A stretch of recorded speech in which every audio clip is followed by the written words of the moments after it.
Right. Oh, I'm live now. Hello. All right. Hey, everyone. All right. Now I'm going to walk We over to have the kitchen. You do the intro. oh, me? Me Yeah. do the intro. No, no, no, no, no. I'm okay. Okay. Well, I'm only showing my hands on 1 second. Let me adjust the camera position for this one. So if you're watching on this camera on my stream, I'm moving it in 3, 2, 1. I have to give it uppies and change the angle. There we go. This is so Okay. cool. Hey, Hello. welcome to our first collaboration stream. Hello, everyone. Uh, I'm sure you all know Ame all because Ame is an absolute gem. But if you don't know me, I'm RobotOnCoffee. I make a lot of messes in this kitchen. Believe me, it's a catastrophe after every stream. You just don't see it. And yeah, I also make a lot of messes at a crafting table, and I play a lot of indie games. So yeah, and Ame, please introduce yourself. Hello. I'm Ame. I'm an Australian PNG tuber and I do things on the internet. Yeah, and today I'm doing cooking. Quite a regular thing I do. Oh, can I up the Roco volume a couple? Yes, I can, Etran. Thank you for the audio check. Yeah. Yeah, and So I am new to games, but I play games and I sometimes laugh as a coworker. So yeah, and I am good time. I'm a good time. hey, Quantos. Hey, Izzy. And also, Atom, I know you caught me. You caught me. So I went ahead and made sure I went and grabbed the bottle. If there's one person who is not going to let me slip, normally we only have this on Gunpla streams because Tequila Gundam is one of my favorite Gundams of all time. But and the Concrete, LARPing is live action roleplay. Mhm. Uh, I'm an cheers, all. apprentice coworker, not yet a journeyman at coworker. Yeah, this isn't a very good tequila. That's fine. That's a Gundam But tequila. well, so Tequila Gundam. So okay, um, this was in the early '90s. What happened was there was G Gundam, which is the best one. I will not be argued with. But there was G Gundam, and that was created basically to save Bandai and Sunrise because they were out of money. They were always out of money. They were always operating with zero money. Oh. And so the premise behind G Gundam was that like all of the bougie parts of the country flew up into space and they have the most stereotypical like asteroid things that they live on. Like America has like a star with like this they picked up the Statue of Liberty and put it on there and all that. And their Gundam is like a football player with boxing gloves. Japan's Gundam is of course a samurai. And then y'all, we need to talk about my boy, the one that lives in the shadows, because for some reason everyone has decided to speak for us Chicanos. Everyone has decided to speak for us Chicanos and say that Tequila Gundam is racist. Well, one, I can guarantee you that I have not encountered a single Chicano that thinks that way. But yes, yes, Neo Mexico is a giant floating sombrero that shoots down a Gundam with cactus spikes Oh my and like a gosh. sombrero as well. So Bandai, stop being a coward and release my boy. Give me this model kit. If you, I don't know why you're allergic to Chicano money. That I'm off my soapbox now. I love it when you're in your soapbox. Sorry, excuse the noises. I just wanted to like start prepping things to, cause I need to start prepping things because I'm making, as always. I started out with a simple idea where Roco, you approached me and you were like, "Hey, you want to do a bread collab?" And I Uh, was like, "Yes, I do." And so I was, oh, that's right. My baguette. So I had this rising. I forgot. I completely forgot it. Oh my god. Okay, it's been rising too long. This is my baguette oh dough, no! which is Oh a no! Oh, we. Holy. Okay, it looks like are you making more baguettes then? Um, You so have to. no, so this is the baguette dough. So it's like I mixed it last night and had it rise overnight at room temperature. Mhm. And so then today I'll be baking it. And so the Mm. idea, the concept for the stream was, oh, I'll make bread. But then I was like, oh, well, I need stuff to go into the bread to eat it, right? I mean, I can just eat straight bread. And so one of the foods that is like I love is obviously banh mi. So for those that don't know, I'm Vietnamese culturally by Mm. background. Both my parents are Mm. Vietnamese, and Mm. banh mi it started to blow up recently. And there is a variation of banh mi. So Mm. everyone knows like the Vietnamese banh mi roll, which is kind of like it's not it's kind of like has origins of a baguette, but it's thinner crust and a bit more like they kind of spin the dough. They twist the dough before they bake it. So you get this kind of like spin. Anyway, there is another variation using the same dough that is skinny and long, which is like kind of Mm. like maybe like less than 5 centimeters diameter, but it's long and skinny. And so you can sometimes get them at the Vietnamese bakery. And what they do is you can ask for it with pate and the butter. And what they do is they cut it into 3 chunks, they slice it open, and they smear pate and butter in it. So I was like, oh, I haven't eaten that in a while. I could make the pate and the butter to go into it and have that and then shape my baguette to do that. But then I was like, oh, but then there's no protein because I'm literally eating carbs, butter, and like fats. By the way, Oh Ame's chat, you have a visitor. God, so You have a visitor. cute. Hello, Khan. I feel like Khan would absolutely Hey. love. Actually, is Khan a bread fiend? Khan is not. Khan is an old man with a very sensitive tummy. Oh, Like he'll be getting a treat in a moment, but he has a very strict diet because this guy is a puke monster. You're a puke monster. oh, You oh. are a puke monster. You have a sensitive belly. So, okay, Izzy, you redeemed Contrito. Which one are we giving him? We currently have sardines, tuna, anchovy, and smackerel. So, which one are we giving him? We have the most of sardines or tuna. Okay, sardines it is. Here comes the baby. Here comes. Let me switch cameras. That way my chat can see a This is little the more best. clearly. I get to cook while watching Khan get treats. Here we go. Oh, Mm, baby. let me do that. Oh, there you go. There you Two. go. What a baby. Always a baby, forever. Hello, Oh, Lanthus. he's such a Welcome in. baby. He's such a baby. Oh, I am a baby boy.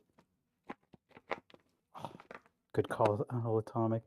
I Oh, polished off some of the leftover taco meat. I made a really like simpler bachelor food where I just took some of the focaccia, cut it, and then stuffed it full of taco meat, and then threw some salsa on top of it. I was like, I don't feel like cooking right now, so I'm gonna make an ad hoc pita. Here comes some con beans, by the way. Hope you need some beans with that. yes.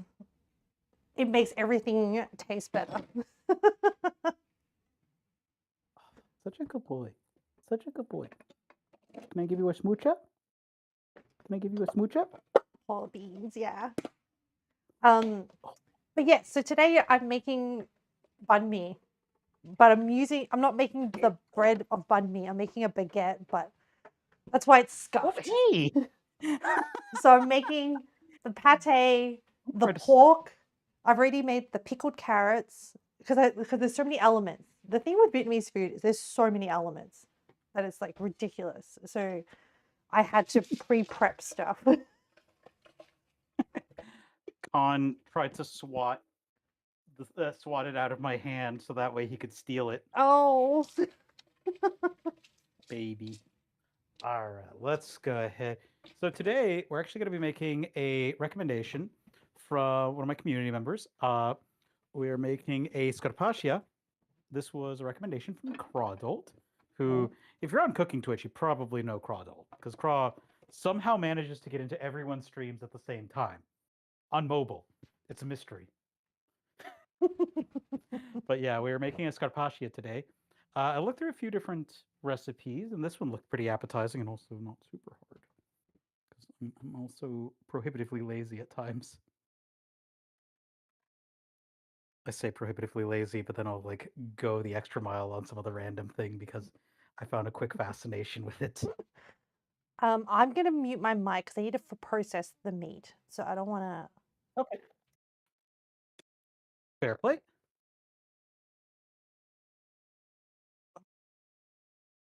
Oh no, I'm actually in the States. I am just a filthy night owl. I actually work in production. So, once again, if you don't know me, hello. I work in production, so I actually work doing theater, stage. My main trade is I'm actually a professional cameraman for sport and for fights. I work at an amateur MMA level, and yeah, that's my main trade. I actually have some fights that I'm going to be covering on Saturday, and I'm training to do. Oh, by the way, if you're watching me on Ame's stream, I'm going to be moving camera in a moment.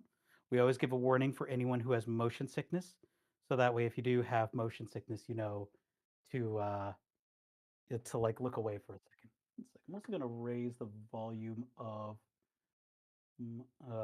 my music a bit. This seems a little low. There we go. Cool. Okay, so moving camera in three, two, one.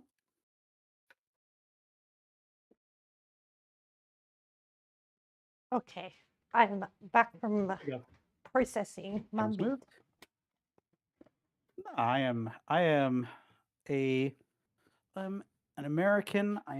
I I have been to Australia once. By the way of Victoria, I was in Melbourne You for a were in short bit of time. Melbourne.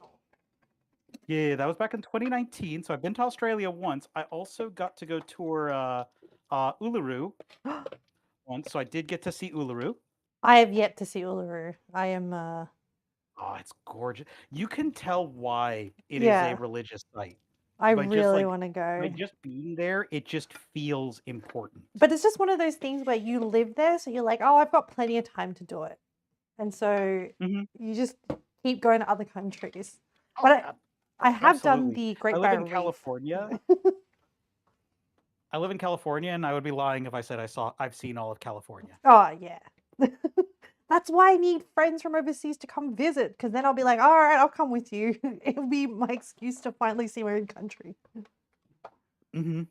You might know Uluru by the name Ayers Rock, but Uluru is the traditional Aboriginal name. Um, so yeah, it is a religious site for the natives of Australia, the Aboriginal people, and it is a very important one, primarily for a multitude of reasons, socioculturally or anthropologically, like such as that it was where a wealth of food made its way through, and also for the rare outback rains, because it was a structure that was out in the middle of everywhere. Water would collect in natural deposits, so because water was at a premium out there, we became a very important structure. Hmm. See, this is why And I I'm want to probably go, because you learn so many cool things. hmm I love culture, her and learning more about culture. Oh, yeah. It's funny because when I went to Japan, everyone was all like, "Oh, shopping, shopping, shopping." I'm like, I want to visit as many temples as possible. Oh. I I loved getting to visit as many Shinto temples as possible.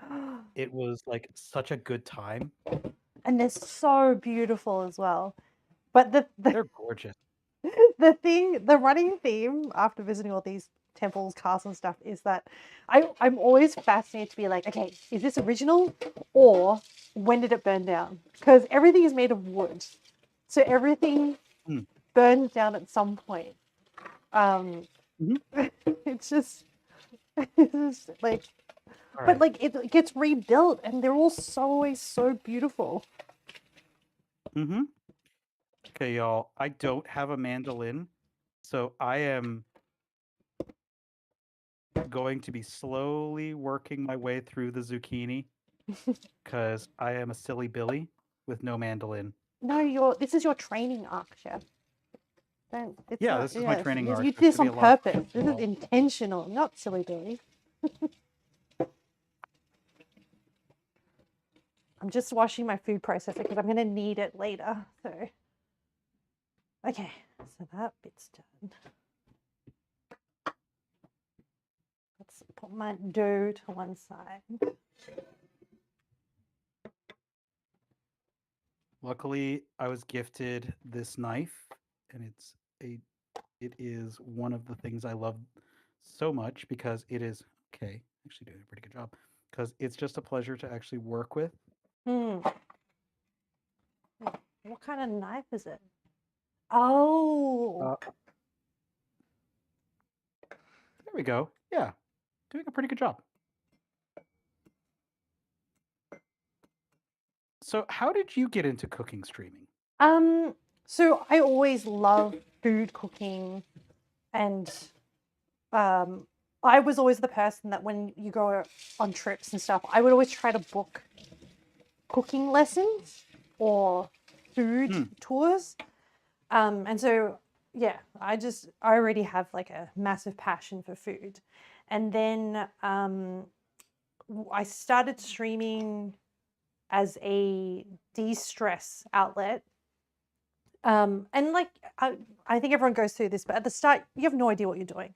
I still don't know what I'm doing, but I figured a few things out. And then my community, which was teeny tiny and very adorable and very cute at the time, we just got into chatting and I just wanted to do things that I loved while streaming and also share my passion for food and mm, food and learning. I love learning new food techniques or making food that I've never had before just to learn about it. I love the research process as well. So then, mm. yeah, so just pretty much my chat just encouraged me, and they were like, they wanted to see it, and I was like, okay, like I'll figure things out. And then gradually, over time, it became like a regular thing, a weekly thing. Oh, thank you, Sally, It for the looks like sub. Etron's asking you. Pork banh mi or beef banh mi? We're doing pork. I'm doing actually, Etran, I'm doing the pork chop from broken rice. So gum thum is like a Vietnamese broken rice dish that comes only with like you can have it with like a pork chop. So um oh Zelia wasn't you? I forgot to disable that redeem. Don't redeem it, Zelia. That was for the cat cafe I try game. to redeem Don't it. redeem it. I try to redeem it. Don't redeem it. Stop it. I had to do the shot. No, no, no, no. Oh, no worries, Mel's. Get some rest. I know that you were sick No. yesterday, so yeah, please get some rest. Yeah, Good I night, appreciate you being here, Mel. but I want you to be healthier more. Oh, yeah.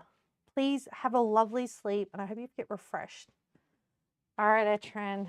Next time I play I it, am trying. I will add you to the game. Anyway, I should have disabled it now. But yeah, that was the story of how I got into cooking streams. And then I think somebody raided me. Coyote? Oh, who could that be? Who could that be? I think it was I have no clue. Coyote, and I think you were there. And it all happened very quickly. But I do remember Coyote, That Chef, and Roco because I was doing food and drink category. And then Mhm. you guys introduced me to Kitchen Gladiator.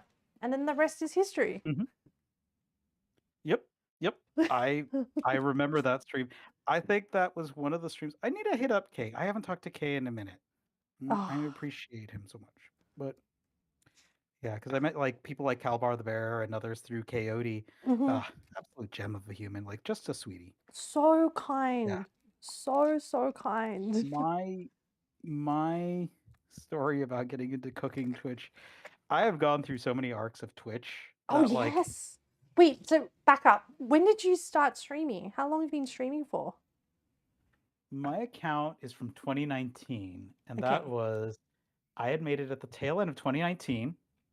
And I was like, I I had set up because this was at when Critical Role and others were just starting to hit critical mass.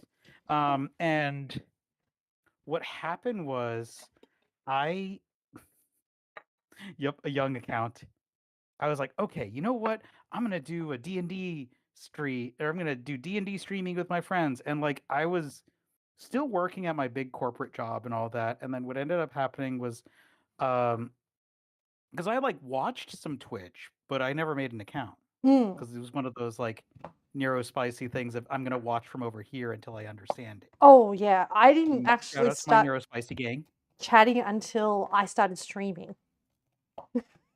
Yep, yep. Shout out to my neurospicy gang. But yeah, it is. So I was like, ah, yes, I'm gonna do a D&D stream, and like even before I worked formally in production, I have a little bit of a production background Mm-hmm. because I work at conventions and stuff. I've been working at like anime and comic conventions for okay, I want to say like 12 years. Oh my And gosh. so, Okay, that's a whole other conversation. I'm gonna put a. I have a bunch of questions, but I'll put a I'll go ahead pin and in put a pin that. in that one. Yeah, yeah, yeah. I've also done like some short films. No, you will not see them. They're gone. But um but yeah, so like I've done some short films and other projects and all that. So I have a bit of a production background. And yeah, so in 2019, me and my friends and I got together. We're like, we're gonna do a D&D one, and then afterwards, and and then we at the start of 2020 was totally gonna be our year, and well, 2020. Um, the less said about 2020, the better. So yeah, 2020 was not, in fact, our year," said Morgan Freeman as the narrator. Um, then what ended up happening is I dabbled a little bit. I popped in and out, but like did a little bit of Gunpla, did a little bit of like just like a couple of random things, Mm-hmm. but never really committed. And Mm-hmm. then I literally told my boss at my big corporate job, I'm quitting. And then when my boss asked, this is another long conversation. Happy to share it later. But when my boss asked, "What? Who hired you?" I literally told them, "No one. I just don't want to be here I anymore." did the same thing. Yep. This is why I was like, That's why oh, we're friends. we are That's why we're kindred friends. souls. And then like, and the thing is like, you see people when you say that, and their brain just like short circuit. Like, Oh, I can't yeah. conceive of someone who just wants to leave to leave. And It's someone who knows, who is aware of all the facts and they know of the risk they're taking, but they've weighed it up and the mhm, decision is the right one at the right time. Like that's what it comes yeah, down to. and I kind of like putzed about, and then when I was like waiting for some stuff to line up because I had to crash at my folks' place for like a year, and Hmm. then after I finished landing, well, actually, while I was there, I was like, I need to work on something. And luckily, my friends, they're not here right now. They're busy on date night. Two of my moms are dating. They're cute. Aw. Moving on, moving on, moving on. But no, but they they're like, hey, so you remember that game that you played a while back when like we were just trying to survive like lockdowns and all that, like we were just trying to stay sane. as the medium by Bloober Team. I was like, yeah, and I was like, could you just play that again? And I was like, I'm sure.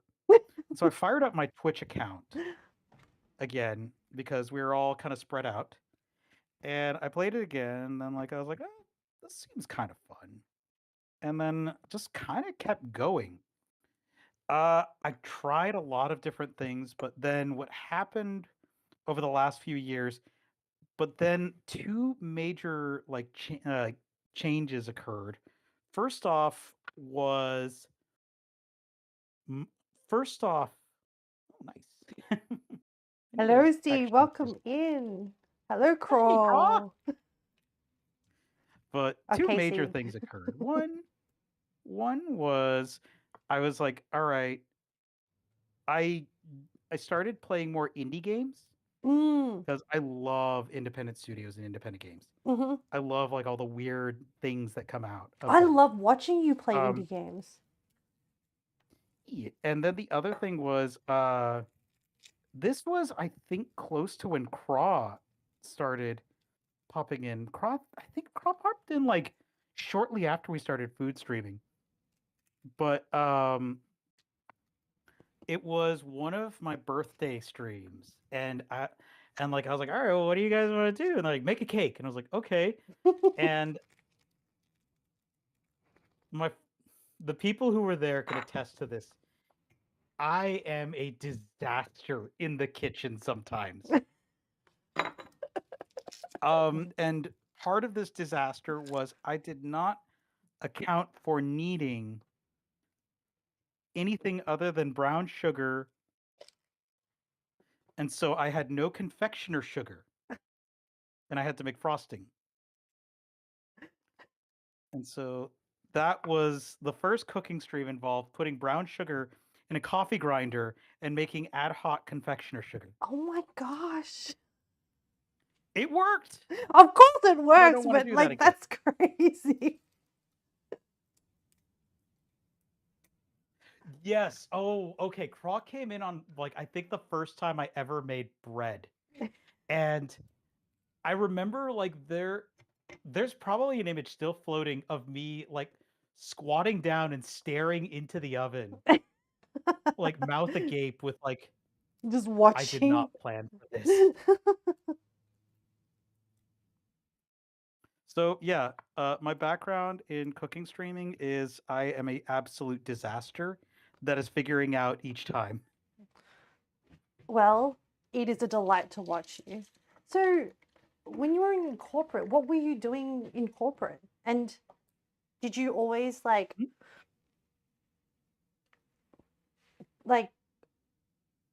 so that's one quote, that's like a different topic. What were you doing corporate? Because I'm so curious. Like I don't want you to dox yourself or anything, but I'm just curious like what in corporate? And then why cooking streams? Like what about the cooking streams sparked that idea in your head? Like have you yeah. Oh wait, the cake. The Oh, cake was a cooking stream. yeah, the cake was a cooking stream, and Was then the like after it was just an absolute disaster. Um, like Doof Doof was shocked that it worked because Doof Doof was an actual baker, oh. and So that was your didn't first try. ever cooking stream. That was my first cooking stream I ever did, and it was with Okay. an iPad. It was with an iPad on a stick, Ah, literally just like the cheapest tripod you could imagine, with like I think an iPad Mini and some software I don't own anymore. And I was like, you know what? I will make this work. So then what ended up happening is I had the D&D cookbook, and like it was kind of mm, like, well, that was a thing that happened. yeah, because I don't know. You guys want to do it again? the stuff that And like, I came into was you were doing themed cooking books. Like that's how I yeah, was introduced Fallout. to it. I think it was like Fallout, I think. Hey, Now he's all grown up. Yeah. yeah. I'm working on the Fallout cookbook. I'll be returning to that after Bread Month. So for anyone in Ame stream, this is Bread Month for me. We declared randomly that this month was Bread Month, and that we were going to be doing 9 days of cooking bread. And so this is the third day. The first day we did a classic American sandwich bread, and then the second day we did a focaccia, and now we are doing a scarpaccia. Next week we'll actually be doing Japanese breads. The first one being a curry pan, and then the one after that being a Japanese milk bread. But yeah, I guess like cooking streaming was just one of those things where I was like, I'll give it a go, and then here we are, like almost 2 years later. Wow. Like some people know me more for cooking than anything else now, and it's like, oh,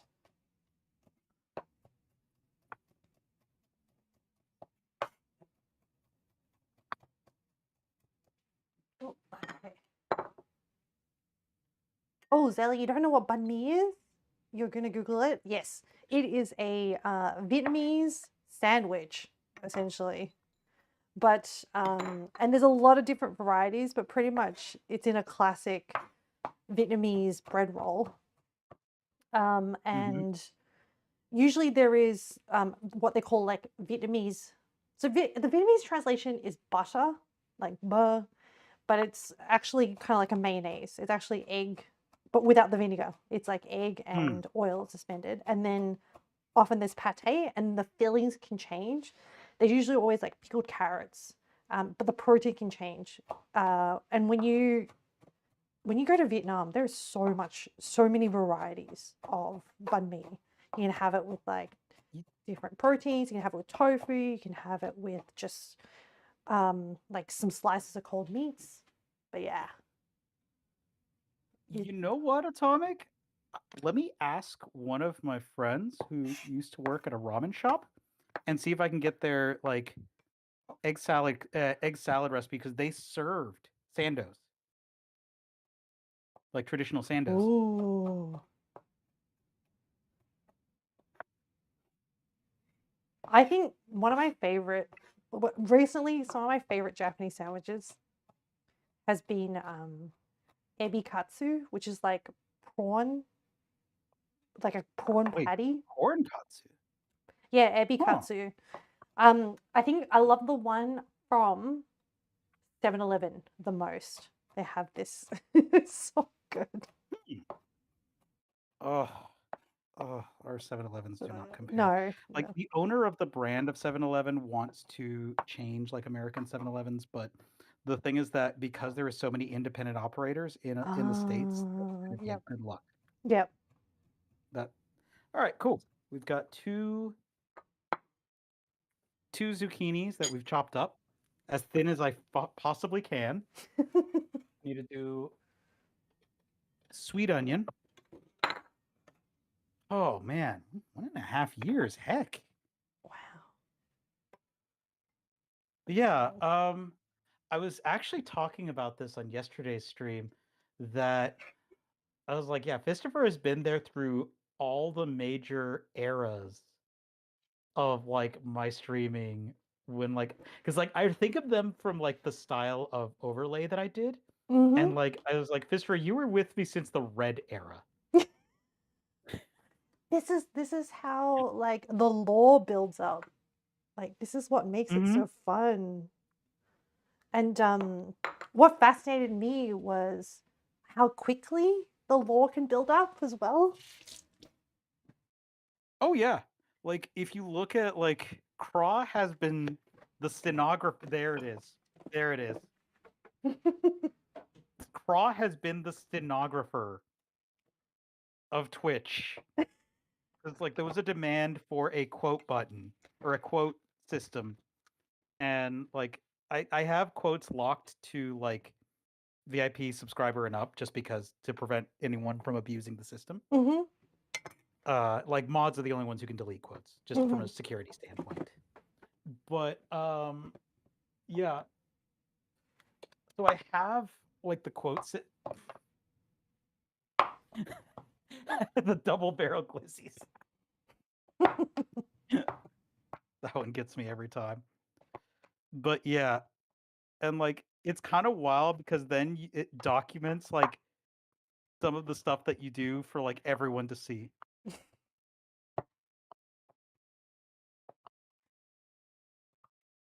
Okay. I'm just what's the word? Mise en place. Mise en place. In my stuff. There we go. Getting some thin sliced sweet onion going. I forgot to grab a second set of zucchini, so I'm only going to be able to make one scarpaccia. It's okay. Gosh darn it, Craw.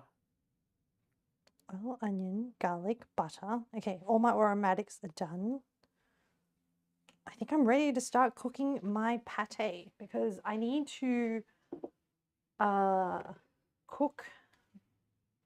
I need to cook my pate because I need it to cool down before I can process it again. But yeah, lore is one of the inevitable side effects of just existing as a personality on the internet. I say it's a side benefit. But I love stories so much. I love hearing people's stories. I love, yeah, just because all these little different threads combine together to like they're behind what the person that I meet today, the Roco that I meet today. Yeah, I remember like back then I was like, oh yeah, I want to be taken seriously, but it's like, nah, bro, you a goofball. You a goofball. You just do random things. And, like I was like, I gotta focus and lock the fuck in and blah blah blah. You know, all the boring. Like I think we were talking about this the other day. Like the trap you get in. Oh yeah. As a streamer, where like you start getting that my number has to go up, like brain poison. When it's like, no, the most important thing when you're streaming is that you and your community are having a good time. Yeah. And the thing is, That's I always knew that. Like the thing is, it still gets you. Like I knew all of this going into it. You're never fully immune. Yeah, yeah, and especially when, and it's just it's the growing pains, I guess, of anything. Yeah. And how important it is to like have the skills of being able to like pause, reflect, making sure that you're on the track that you want to be on. And like I've mad respect for people who grind the Twitch grind to try to make this a full-time thing that can support them. Yeah. Yeah. I know a couple of streamers who are actually old friends of mine that transitioned to this as their full-time job. And like, you know, every once in a while they pop in and they tell me, hey, you could do this, you know. And I'm like, yeah, that doesn't sound fun. That's the thing is like, I mean, that's why it's really important to be really mindful about what your goals are for doing activities, like any activity, and making sure that it aligns to whatever you're actually doing, aligns to what you set out to do in the first place, and not. And that's the thing with the Twitch thing, you get caught up in the numbers because like it feeds you the analytics, it feeds you the numbers, like it wants you to grind because that's what benefits Twitch. Yeah, that's the trap. Yeah. Let's see, we need a bowl. And I'm going to not set up my cooking on stream just because I can't be bothered. And I figured there's enough stimulation on my stream with Roco in the corner. So I'm going to cook these. And I'm not going to bother changing the camera angle because we're doing like a lot of things today. No, what do I? I'm going to backtrack. Now the livers. Focus on vibe. Vibes are the most important thing because at the end of the day, because like the other thing too is Twitch doesn't tell you other things. Like I thought I was doing terribly at one point, and then I went and looked at my VOD numbers, and it's like, no, a lot of people actually really love the VODs, and I was like, huh, I guess I'm actually doing better than I thought. I'm doing okay.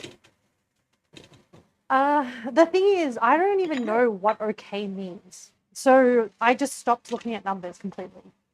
I don't. Good call. I It's a I trap. I don't look at bod Yeah. numbers. Also, I do like when I was more good about editing shorts and reels and posting things to YouTube and stuff. Um, Mhm. I got one Yeah. negative comment, and then I was like, nah, that's it. I'm never looking at comments ever again either. Yep. Like, No, like but that is the trap because it keeps you in a weird, like I have to always be this because that's what benefits the system. You were on right on the oh head. yeah, they Yeah, want that's what you. benefits the system.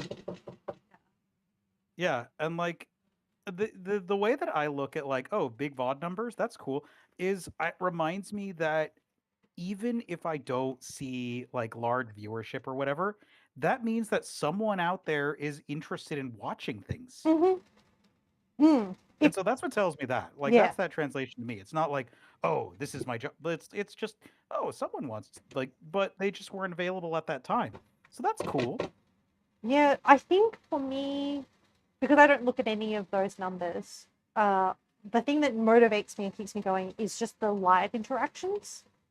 Um, and the I kind of think of like each stream as like its own kind of precious memory of like Yeah. even if it isn't, you know, an active chat because people are lurking or whatever, I try to pick activities that give something to me. So Yeah. even if people weren't watching, I would still be doing it anyway, which is how I try to like mental my way around it. So as long as I'm happy, um, I Thank do you, it for Croc. me. Yeah. Like the other thing too is like I've connected with more people because like I am actually like kind of shy in real life. Yeah. I tell people this is a truthful thing. I am a completely different person when a camera is on me. When I feel a camera on me, I'm a completely different person. And like I don't see it as like this is not my actual personality. It's more like I just feel comfortable being big Mm-hmm. in front of a camera, if that Mm-hmm. makes sense. Mm-hmm. Hey Hello, Siri, set Medina. timer Welcome for in. 15 minutes. Hey Siri, how long on the timer? Cool. Sometimes I forget that there's a timer and we're just making sure of that. Sorry, what was that? Oh no. Crow. I just saw Crow's phone. Pat's robot. Good job, robot. You're socializing. Look, I'm trying, Craw. I'm trying. I'm doing my best. I think I'm Thanks, also Craw. yes. Uh, I get for me streaming works out well because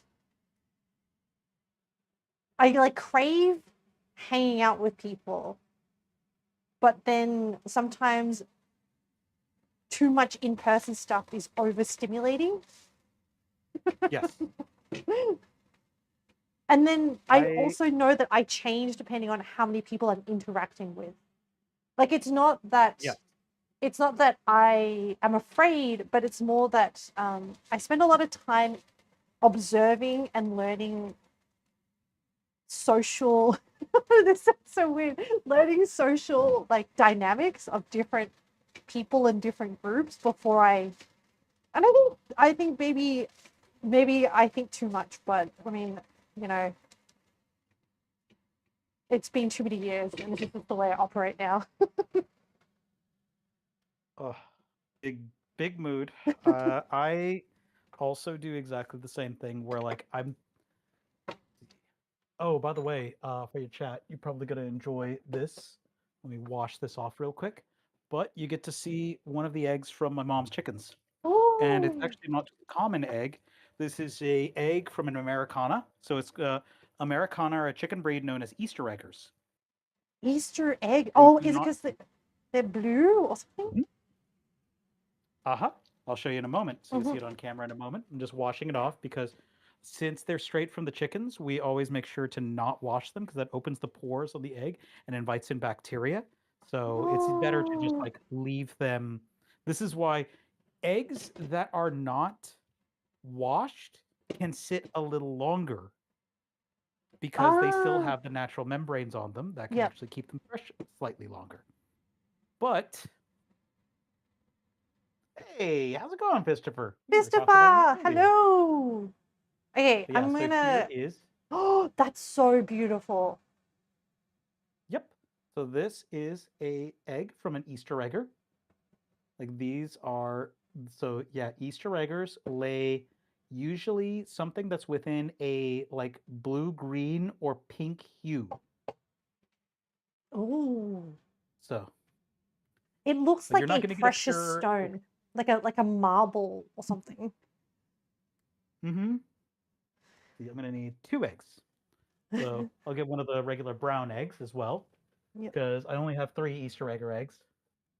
Gonna wash this one So as I'm going to well. show chat what it looks like now. So I've just cooked off the onions and the garlic that I chopped up and minced in oil, and then I've added 4 tablespoons of butter. So this is going to be the base, and then I'm going to cook off the liver and the ground pork.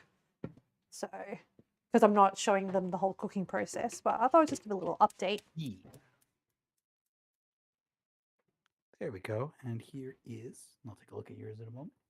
But here is one of the other eggs. So a nice, beautiful brown egg. Oh, Yeah, my mom raises chickens. She's been raising chickens for years, well before eggs cost the same as a college graduation for a time. her investments have paid off. Oh, they paid dividends. Yeah. Oh, I forgot to They say paid dividends. to chat, this is pork liver, which with liver, apparently, if you soak it overnight in milk, it reduces some weird flavor thing that I was talking to you about earlier, Roco. But I did do an extra step where I cut up the liver so that there was more exposed surfaces because I figured if I wanted to draw more of the gross stuff out, then I need more surface area. So that's why I chopped it up into smaller pieces. Mm. Yeah, Craw. I balked at the price. Zucchini used to be so much cheaper. I kind of balked at the price when I was getting it today. I was like, we'll just make one carpaccio. It's okay. Oh, is it? Oh, it's not in. What season is it for you guys? Spring. You're going into spring? Oh yeah. So zucchini is We are a mid-spring. fall crop, I think. I always I think remember so. that like pumpkins, corn, and squash are grown together, and pumpkins are always like a fall thing. Oh, So that's probably why it's expensive because it's out of the only thing season. is is it just the amount of iron, Craw? The only thing you can't. Wait, hang on. You love liver, Atomic? Yeah, I love pate. You can't eat his kidney. Oh, interesting. Yeah, let's grab some paprika, get the flour. I have some cornmeal right here. Okay, so simmer for 2 minutes. Hey Google, set a timer for 2 minutes. Probably. Probably, Craw. Oh, okay, that's fair. That's fair. That sounds like it hasn't been processed well, but that is a yeah. I don't think I've ever had kidney. I've always wanted to try a. I think in the UK they have this like steak and kidney pie.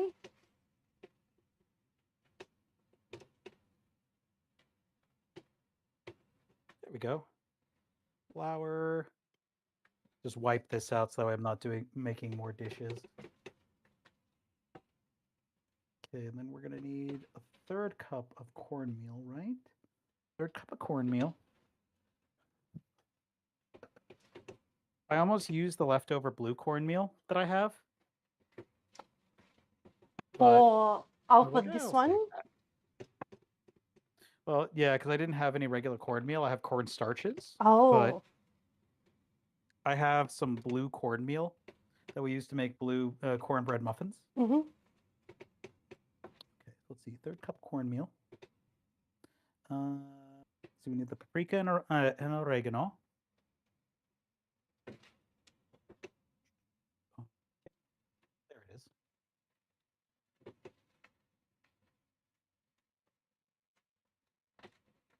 is. Okay, Craw. Fair play. Okay.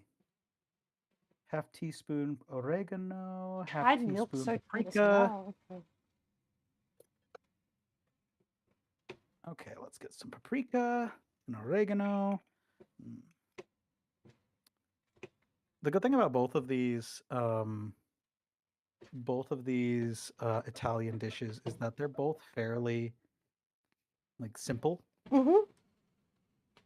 It's like get your dries together, then get your wets, bam, bread. Because Okay. yeah, I had to learn the hard way how complex bread actually is, and like I suddenly developed the biggest respect for baking. Oh, I've always had respect for baking. I'm good at savory cooking, but when it comes to like sponges, cakes, Mm-hmm. and I've just started my bread journey, so that's why I'm kind of picking like easy. Like I once made what was it, hot cross buns, and I somehow killed the Ah, yeast, and it would not rise, and no, I turned them into hot cross beignets instead. it works. I mean, the thing about bread is that bread is like I've heard it described as cooking is art, baking is science. Cooking is art, baking is science. Yes, and the thing is, like, I am a trained chemist. So, Mm-hmm. like, chemists, like, in my experience, all of my colleagues are very good bakers. Like, they're the kind of people that get into, like, I think of, like, very technical baking, like, Mm-hmm. macarons, entremet cakes, all those things. I just I think my brain works against me in these situations. I See, think, yeah, I feel that because like I'm sitting there like overthinking it sometimes. yeah. Um, and like baking itself, yeah, it is a science Hmm. because like the thing about baking is that the thing about cooking, I is that if you mess up with cooking, you can compensate.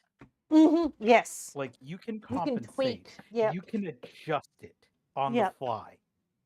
With baking, you have to get everything together. You have to have done everything right, and then you have to pray to whoever you think will listen. Deity. The deity Yeah. cooking. Mm-hmm. Jesse, it's time to cook. Bread, the The flour flower frontier. frontier. That sounds like such an epic, I don't know, It really movie is. or See, my friends are smarter than me. I've always held this as truth. Hmm? All right. Let's go ahead and wash off this basil. By the way, chat, just letting you know, we're going to have to go on ads very shortly. We're going to chop up this basil first, and then we're going to be doing a 3-minute ad break. If there's any conversations, I'll make sure to hold them or repeat them after the ads, just so that way y'all don't miss anything. Also, any Oh, other complex parts. I won't crack the eggs until I know everyone's back. So, keeping y'all in the know. Oh, I so I'm love basil. adding, so I've cooked the liver and the mince. So I'm now adding the flavorings for pate, which is sugar, need fish sauce.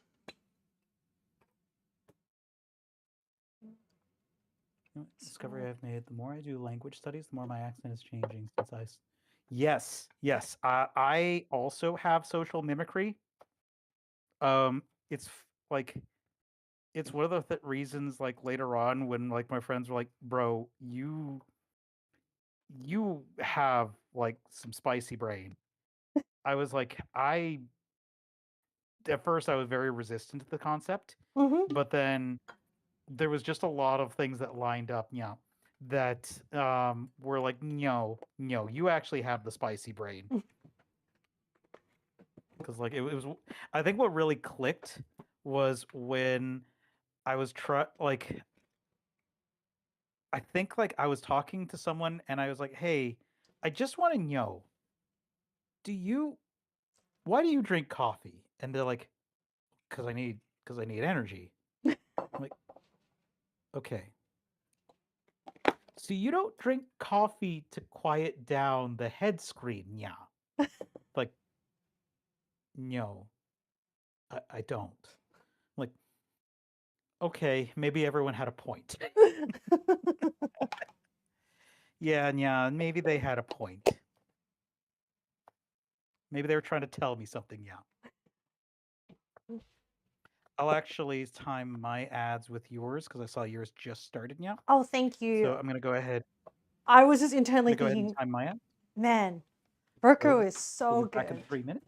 Go, go, go. Yeah, we'll be back in 3 minutes. So I will see you all very shortly. Starting ads in three, two, one, at a time. Yeah, there we go. So yeah, Sugar, fish sauce, heavy cream. I don't have bourbon, but I have brandy. Same family. Salt, pepper. same family of drink. Yeah. Yeah. And I'm going to sneak in some extra MSG. I just feel like Look, it fits it's in this. it's MSG, man. Delicious. Oh no, I might end up putting an extra basil. Oh no, it might be extra delicious. But yeah, yeah, Azalea. So Azalea, I so when I was working as a journalist for a few different magazines, yeah, Oh what my ended up gosh. happening, What? You huh? worked as a journalist for a few. See, this is what Yeah, I I mean, Roco. I'm like, all these fun facts coming out. Okay, sorry, continue. Don't. oop, hey Siri, stop. Yep. So when I worked as a journalist, I was never a good journalist, but what I would do is I would go and sit in the room with other journalists and just like listen to them, yeah, and mimic them just enough to be confused for someone who was actually skilled at it, yeah. I And I would always position myself not as the last person on an interview, but as like the third. So I wouldn't come off as I didn't know what I was talking about, but I would have enough time to observe like what questions people were asking. uh I'm gonna no, need like a timeline, a Roco timeline of. I've got like the sketches, but I'm like, what? Where did the journalist stuff come from, Roco? Was that the corporate oh yeah, stuff? no. It was during corporate times and for a while afterwards now. Because I'm one of those people who will work like 50 jobs at the same time. Oh my gosh. Yeah, that I sounds am like a less that spicy person brain. meow. I am less That's that person meow, but you know, share your best squat, bench, deadlift. Okay, so I was always garbage at squats. My best bench was 285. My best I was really trying to get to that 315, man. I was really trying, but I had an old shoulder injury that just pushed me out of that now. Now, right now my bench is at about like 155, 165, but that's because that was back when I was literally in the gym 6 days a week now. And yep. I actually had a torn pectoral oh and a my shoulder gosh. injury in the same arm. I relocated my own shoulder because American healthcare is a thing. And then the other thing too Hey is that Google, my deadlift was always the one set a I was timer for proudest seven of. minutes. I had a deadlift of 465 pounds. So I was pushing to get to that 500 mark. And then my squat was always my weakest because I've dislocated my left knee 3 times. So my squat was always my weakest. My squat is probably actually going to be stronger than my PR because my PR used to be 200. I didn't prioritize squats. So yeah, my PR was 2 plates, so 225. My strongest muscle groups are probably my trapezius muscles and my triceps. Usually, like a lot of the back muscles have always been my strongest muscle groups. But yeah, thank you for asking.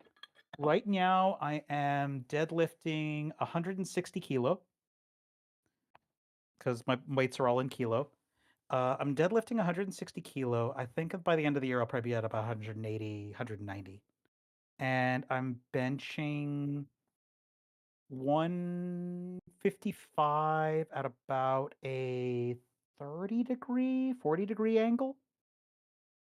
Yeah, incline. Because I'm prioritizing the part around the clavicle because that is where a lot of my injuries are. So I'm strengthening the parts that hurt. But yeah, thank you, Etron. And Fister's not wrong. I originally was like, yeah, I want to own a gym or something like that. Really? Because I was a huge gym rat. Was a huge gym rat. There are so many layers to you. I'm so glad we're doing this stream. Like I'm getting all the lore. Like I am a lore fiend and I'm getting the lore. Yeah, I did not discover like my love of fitness until after high school. Hmm. I was actually I was actually not very active in high school. I lost almost 100 pounds out of high school. Hmm. And yeah, I lost almost 100 pounds out of high school, and I just like really fell into just doing more gym rat stuff. Hmm. I Oh yeah, I only uh, really discovered it my like as goal. later as adult as well. Mhm. My goal, Fistfer, is I'm gonna be pushing to do like at least one crossover episode a month for cooking because like I'm enjoying this a lot. So hopefully we can get Ame and PC and hopefully K again. This is I mean, look, we still gotta get to the end of the stream, but I'm having such a fun time. And Oh also yeah. even just the very existence of it sparked Hmm. ideas in my head of like, oh, I can do baguettes and then I can do like banh mi. And so yeah. Hmm. Let's see, skin, All right. water, eggs, basil, garlic. Okay. Chat can't Wait, see, did I but need I'm to throw just olive oil on the? sorry. I'm like, did I need to throw olive oil on things? Oh, This is the remaining 3 tablespoons of olive oil. I'm like, I don't remember using any olive oil. I'm currently simmering. So now there's I'll show you once I'm done, but like essentially like a broth of butter Mm. and meat juices that I'm simmering the liver and the pork in. But I'm just Oh, testing the internal temperature of the liver. It should hit 71 because I don't want to overcook it because it can become very grainy. I kind of want it to be, mhm. yeah, that There we go. pasty Okay. texture. I am very glad that these are eggs from spring, not eggs from winter. Oh, why? Oh, what's the So difference? the shells are thinner in winter.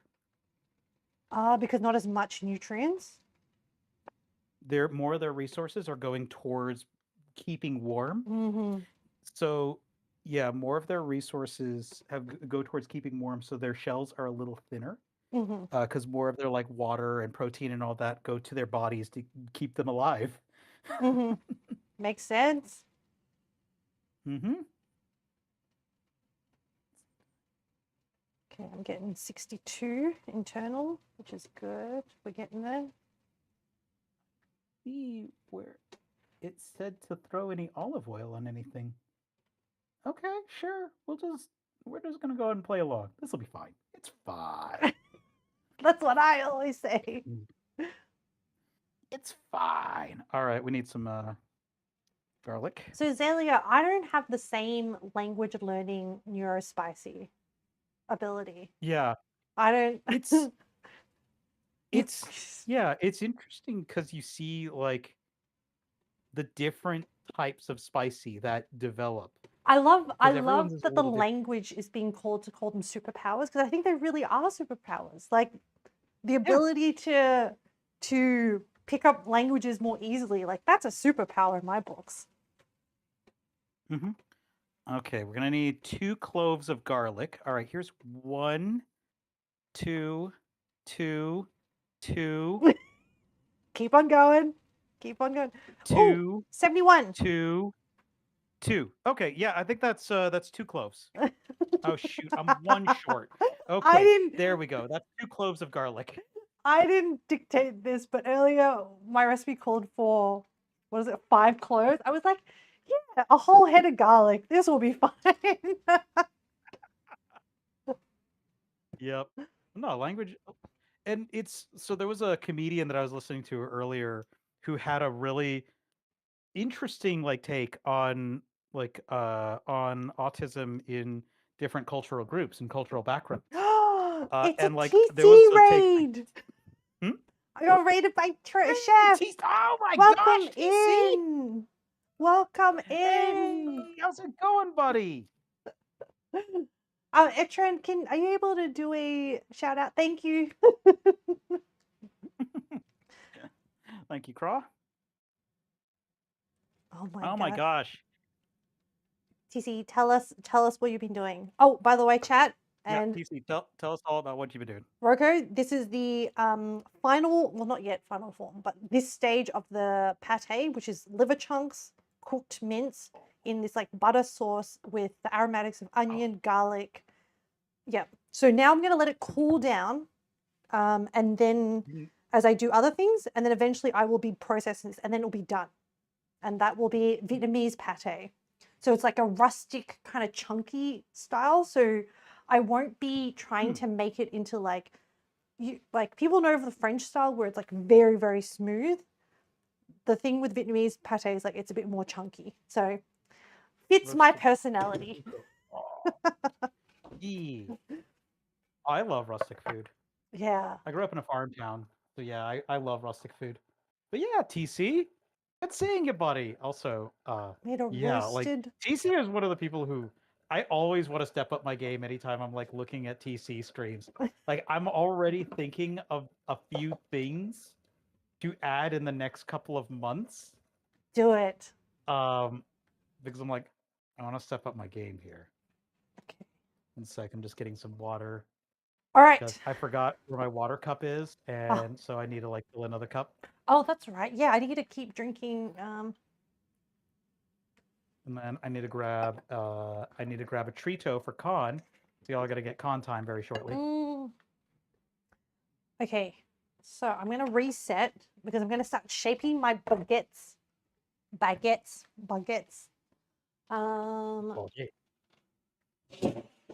So I didn't realize that baguettes are called that because they fit in a bag. what? Is that what? Are you serious? Someone was talking about that, and I was like, that Craw, you're not wrong. You're not wrong. A fridge tour would be a good idea. Just if nothing else, it would keep me cleaning my fridge. I'm gonna have to look it up. But when somebody said the other day, baguettes are named so for fitting in the bag, I was like, I mean, that I'm would not gonna look that up yet. well, it's one of those things where like I like the idea of it, so I want it to be true. Ah, M! Oh my god, double raid in the middle of a crossover. Sorry, I forgot to. I've got my head in the up. Not. Oh, good. It worked. I pressed the stop stream. Oh, okay. Okay. But yeah, welcome everyone. One sec. I'm going to switch cameras because we're going to be feeding Khan very shortly. Hey, Leia, I think it's probably over my Gunpla stuff. I may go grab it when we put the bread in the oven. Emily! But thank you for the raid. Good seeing you, man. We have all the Australians in here. I know. Well, welcome everyone. We're RobotOnCoffee. We make a lot of messes in the kitchen, quite obviously, and we're hanging out with Ame Ame. Yes. Ame Ame is my buddy. We talked. We were like, okay, we're making bread. We are making bread together, and if you are new here, we're in the middle of Bread Month. So there's 9 different streams, all making bread this month. Yes. For people who don't know It's me, real Aussie hours. I'm Ame, an Australian PNG tuber, and I do stuff on the internet. And thank you, Roco, for inviting me on today. I'm inspired. Well, thank you for being here. It has been so much fun already. But yes, I'm doing a scuffed version of Vietnamese Banh Mi, and started out as just baguette, and now it has evolved. I just realized that clove looks a little bit scuffy. So yeah, clove number 2 looks a little bit scuffy. We're replacing it with clove number 2. Oh yeah, only 2 cloves of garlic, right? Yeah. No. Hey, chef, I need you to check this real quick. I think I got this right. TC. So we're gonna count our cloves of garlic. I need to make sure I got this right. Okay. So it's asking for 2. So it's going 1, 2, 2, 2, 2, 2, 2, 2, 2. I think I got it right. Is that a right amount? Is that 2? You better just add another 2 just to be sure. Oh, that sounds like a good idea. Yeah, I think that's only 1.5. We're gonna have to add more.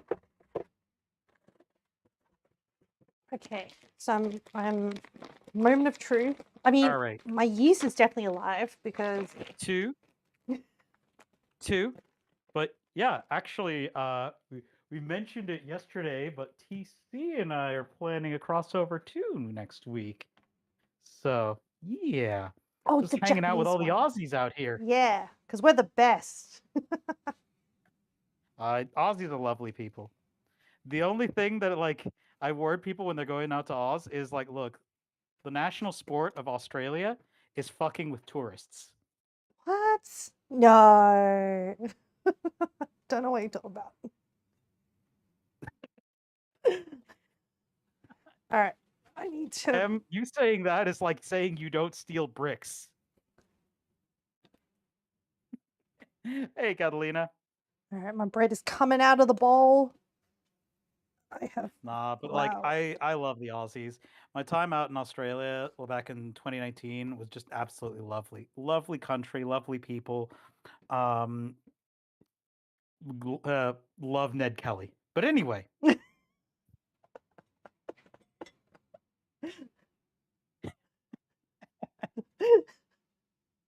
Do you know, when I visit different country towns, it's either a jail, a historical jail, or a historical asylum. It's my experience of like country. Or if Ned Kelly has like temporarily stayed in the town. Mm-hmm. What kind of so like you'll hear different things, and I'm not going to spoil some of them in case you do go to Australia, because I want you to have this fun experience for yourself. But you'll hear different things like, oh yeah, you have to eat something in a very kind of interesting way. It's the traditional way.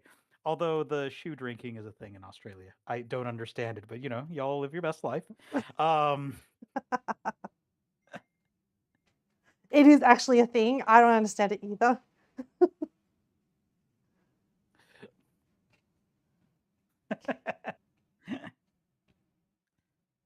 Okay, So I've floured the surface, I've dropped my dough onto it, and I've generously floured the top as well. So now I'm going to, oh, I should have prepped my baking paper. No! You've never had gecko eggs on sushi? I have not. That sounds like some Fallout stuff. Is it in the Fallout cookbook? Because if it is, bet. Nah, I love the Aussies. I'm saying lovely people. Like Aussies are those kind of people that like the second that you're friends with Aussies, you're friends for life. Like that's just how it is. And it's one of those like you're my mate now. Deal. And you probably be at odds at times, but that's just how it is. It's the whole mateship thing.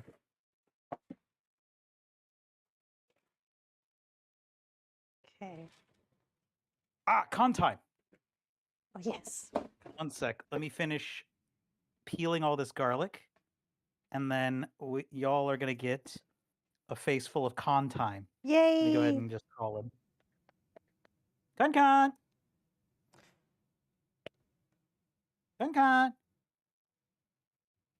Aussies are nuts. You love Australians, They're absolute Celia? legends. People go nuts.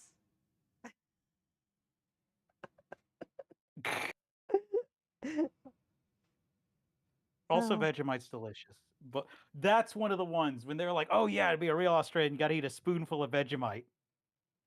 That was one of the ones that like got me.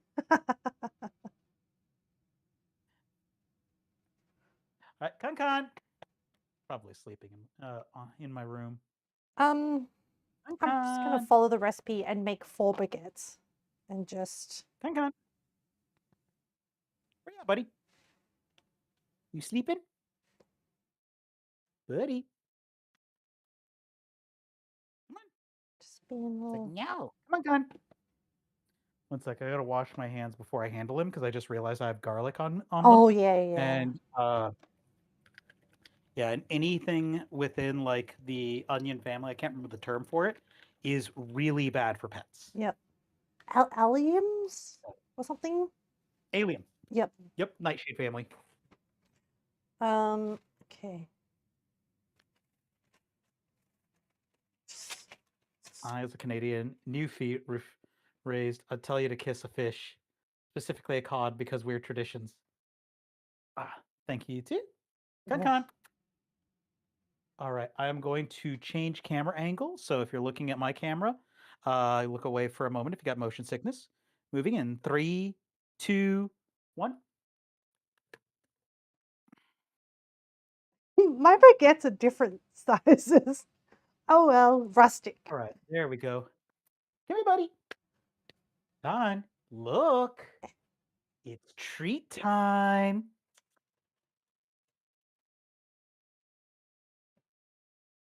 Come on. Why are you being so sassy? Why are you being so sassy? Come here. Whoa. Oh. Why are you being a sassy boy? Look at the. Oh, Alien and Nightshade are 2 different families. Okay. Look at this sassy boy. Do not have enough. Look at this sassy boy. I have too much baguette. I am a sassy con. Uh-oh.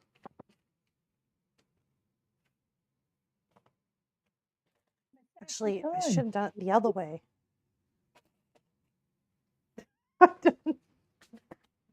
Okay.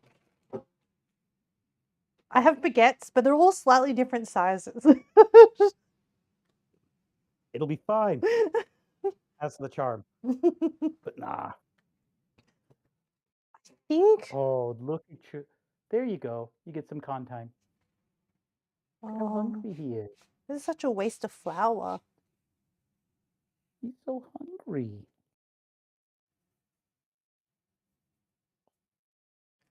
Ame, you can never have too much baguette. This is a lot of baguette. Like, these are some chunky boys. Okay, y'all, you're gonna get. Guess what? It's bean time. Yay! Look at those toe beans. You have to work. You can see there is not a single thought in his head. No, the one thought is treats. It must have the treats. Single thought in that head. Just the huge. Oh, there's the toes. I just washed this lens off, so it's fine. I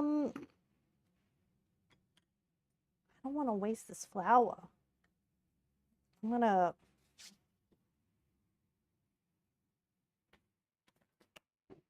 put it into a bowl. Maybe I'll use it to thicken something later. Ooh, big boy. I do think it's funny that you call Con Cat's short name over. Yeah, it's because his name is so short. So he's Con. Con.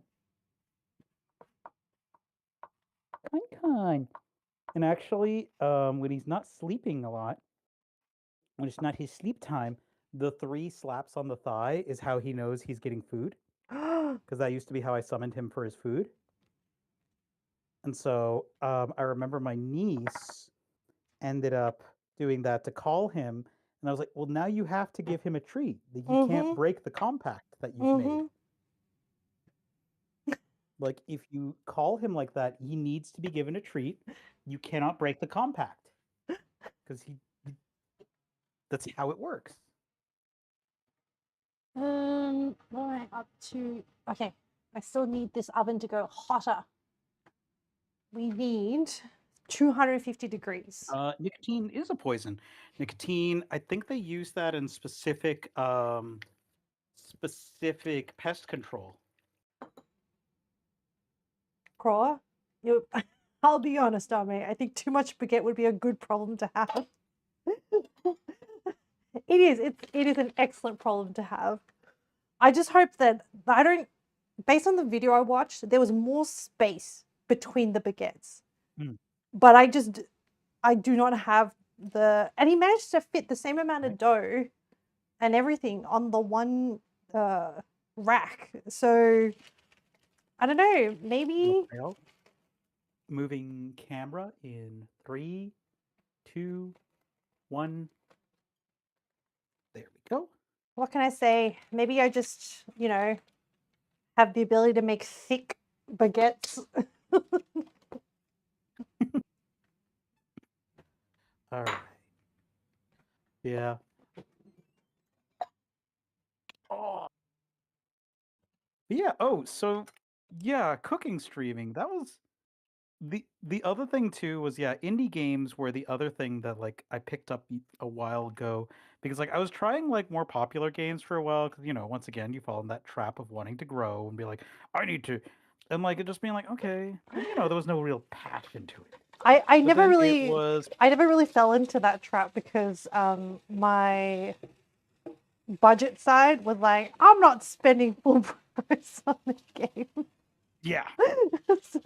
But then Christopher and Nav bullied me into playing some indie games.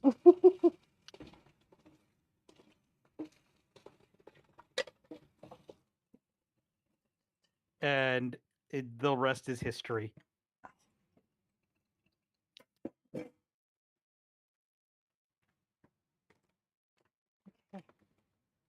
There we go. So mixing up all that garlic. My oven is getting up to temp.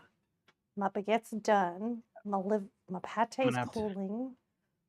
All right. I'm gonna have to do that for my oven in a moment. Yep. I think I have a rare moment where I can actually do a bit of tidying up, just to try and keep on top of everything. I will say that is the benefit of doing like bread streaming lately has been those long periods of dead time where I can actually like clean. Yeah. So that after you finish streaming, you're not doing another hour of cleanup. I have a non-functional dishwasher, so it's like no. Yep, so everything has to be cleaned by hand. I don't think I could do cooking streams without my dishwasher, honestly. Mm-hmm. Even if it can't, I have a drawer dishwasher, so it doesn't fit all the really, really big things, but even just cutting down on the bowls and the spoons and yeah. Yeah. So Leia, I would say this is one you might want to look up, Ame, because like it's like $6. What? It should be a low cost one in Oz as well. Look up Creature Kitchen. Oh, okay. Wait, I need It is a very short game. You can finish it in a sitting. I promise you. okay. So Wait. it is a very short game because I finished it in about 3 hours. And so, especially with chat help on the puzzles and stuff, you should be able to finish it in a similar amount of time. But it's very cute. Oh, okay. Like you are a like person who like moves into a house, and there are various like creatures that are like cryptids and whatnot that live around the house, and you end up just like kind of be like, okay, well, I guess we're friends now. That sounds very cute. What was I doing? Oh, I was drying this food processor. Sorry. Olive oil. Oh my gosh, how did I get dough in my hair? Just, there's just a chunk of dough in my hair. Okay. Yeah, Leia. Fair play. Chef, you are the dishwasher.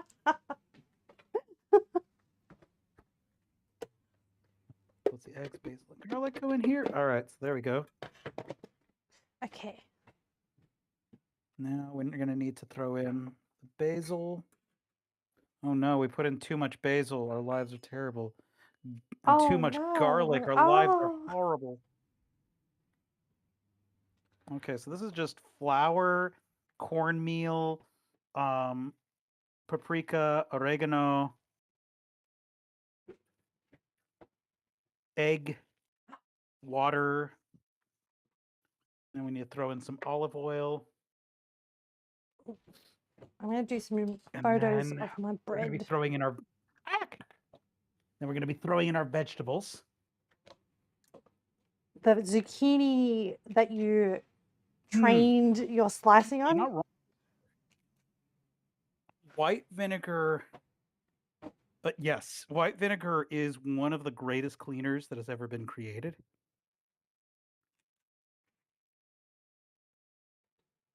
One...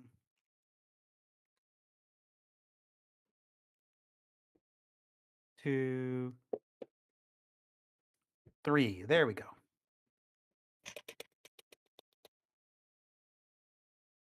Yes, 250. All right, everyone, say goodbye to the baguettes and wish them luck. They're going in. The journey of every baking. Yeah. I should send you the loaf recipe I use. As I've in bread loaf. consistently made delicious sliced bread. Ooh, yes, please. Okay. Yeah, I'll send it to you afterwards. It is. I've actually like. Hey I've actually Google, committed it to memory at this set a point. timer for 25 minutes. Okay. Oh yeah, yes, please. Preheat oven to about 200 C, 400. Thank you for your blessings, chat, on the baguettes. Let's hope that the oven is not a weird dimension, that they come out okay. Okay. So We've put the baguettes names in what do you call it? In little paper boats with candles, and we've sent them on their way. yeah.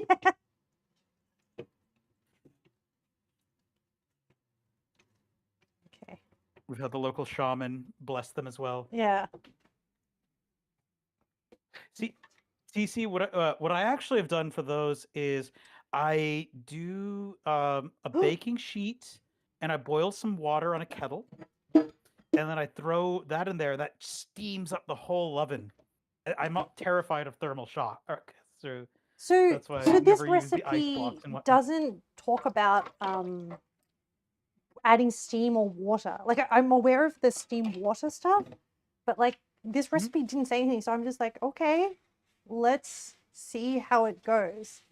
It just sits on the like wax paper, no, baking paper on the like the rack. So it's not on a tray, it's on a rack. So I don't know. I mean, I hope that it'll be okay. But yes, I was questioning about that. I was thinking, oh, other baguette recipes I've seen use the ice blocks. Yeah, I did know about that. And use the tray of water on the bottom. And other baguette recipes also use what was it? They also do the cuts. I don't know what the technical term for it is, but the cuts on top of the baguette before they're baked. So this one didn't call for it. This is like a really, really rustic, which is why I'm kind of like, I'm selectively selecting all the really easy bread recipes where it's all like slow rising. Yeah. So I'm gonna, we'll see how this goes.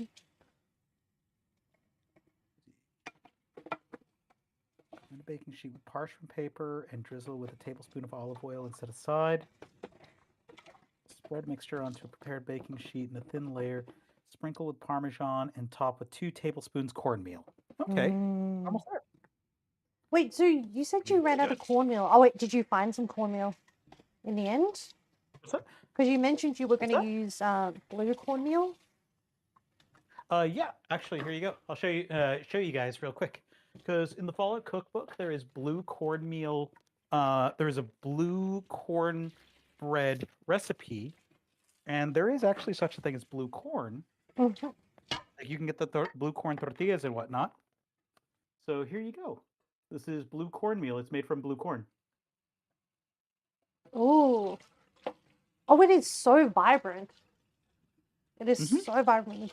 It turns into like a purplish. Yeah. Because of how it combines with everything, it turns purplish when cooked. I'm guessing that's just the chemical reactions.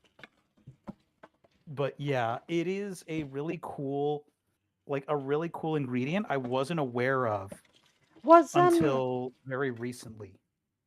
I remember watching a documentary about how there is corn that grows like a fungus, and then that becomes like a particular type of thing. But I don't know if that is what is blue cornmeal or whether blue corn is actually its own species of corn.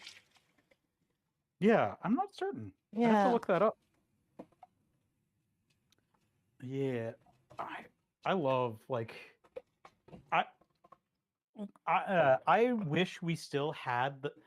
I wish that I understand why, because the Duke of Orange and whatnot, but I wish that we still had like the natural diversity of carrots. Yeah. But the carrots being inbred for an orange color because of the Duke of Orange, and that becoming the predominant style of carrot is still, It's so wild. a little bit of a source. Yeah, I wish we had those, but it is what it is. I mean, at this point, everything has been so scaled up for production that I guess unless you grow them yourself, or you have like a farmer's market that someone is growing that. It is going well, Azalea. I know that Ame just got theirs into the stove, or into the oven, not the stove. That'd be a bit silly. I'm sure there is bread that is made on a stove, but I haven't made it. I think like an Irish bread or something, like in a cast iron. Kind of like maybe. Have you made soda bread yet? No, not yet. Soda bread is wonderful, especially when you fill it full of currants. Oh. Currants are probably my favorite. So I need. So I guess what I need next is like the progression. So I've made so far. This is my. So I've made focaccia, which I do like a overnight rise. No, a cold rise in the fridge. And then this is my Yeah. second type of bread that I'm attempting. Oh heck yeah! Yeah, so I need to Oh, like, I need the I'm glad that next. I'm glad I'm sharing this bread journey with you. Yeah. Well, it was very timely because I've only recently started my bread journey. So this is my first attempt at the baguette. Um, Oh, yep, Craw. When I first saw purple carrots, I was like over the moon. I I love food. I just love food. mm, Tell people I would have abs if I didn't love food so much. I mean, honestly, I got into food because I love eating. And then Yep.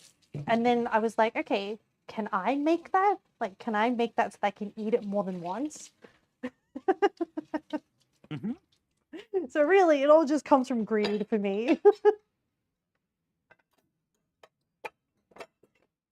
That's too much parchment paper. The blade on this box is terrible.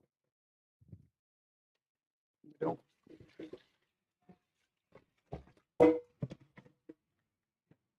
Yeah, soda bread is delicious.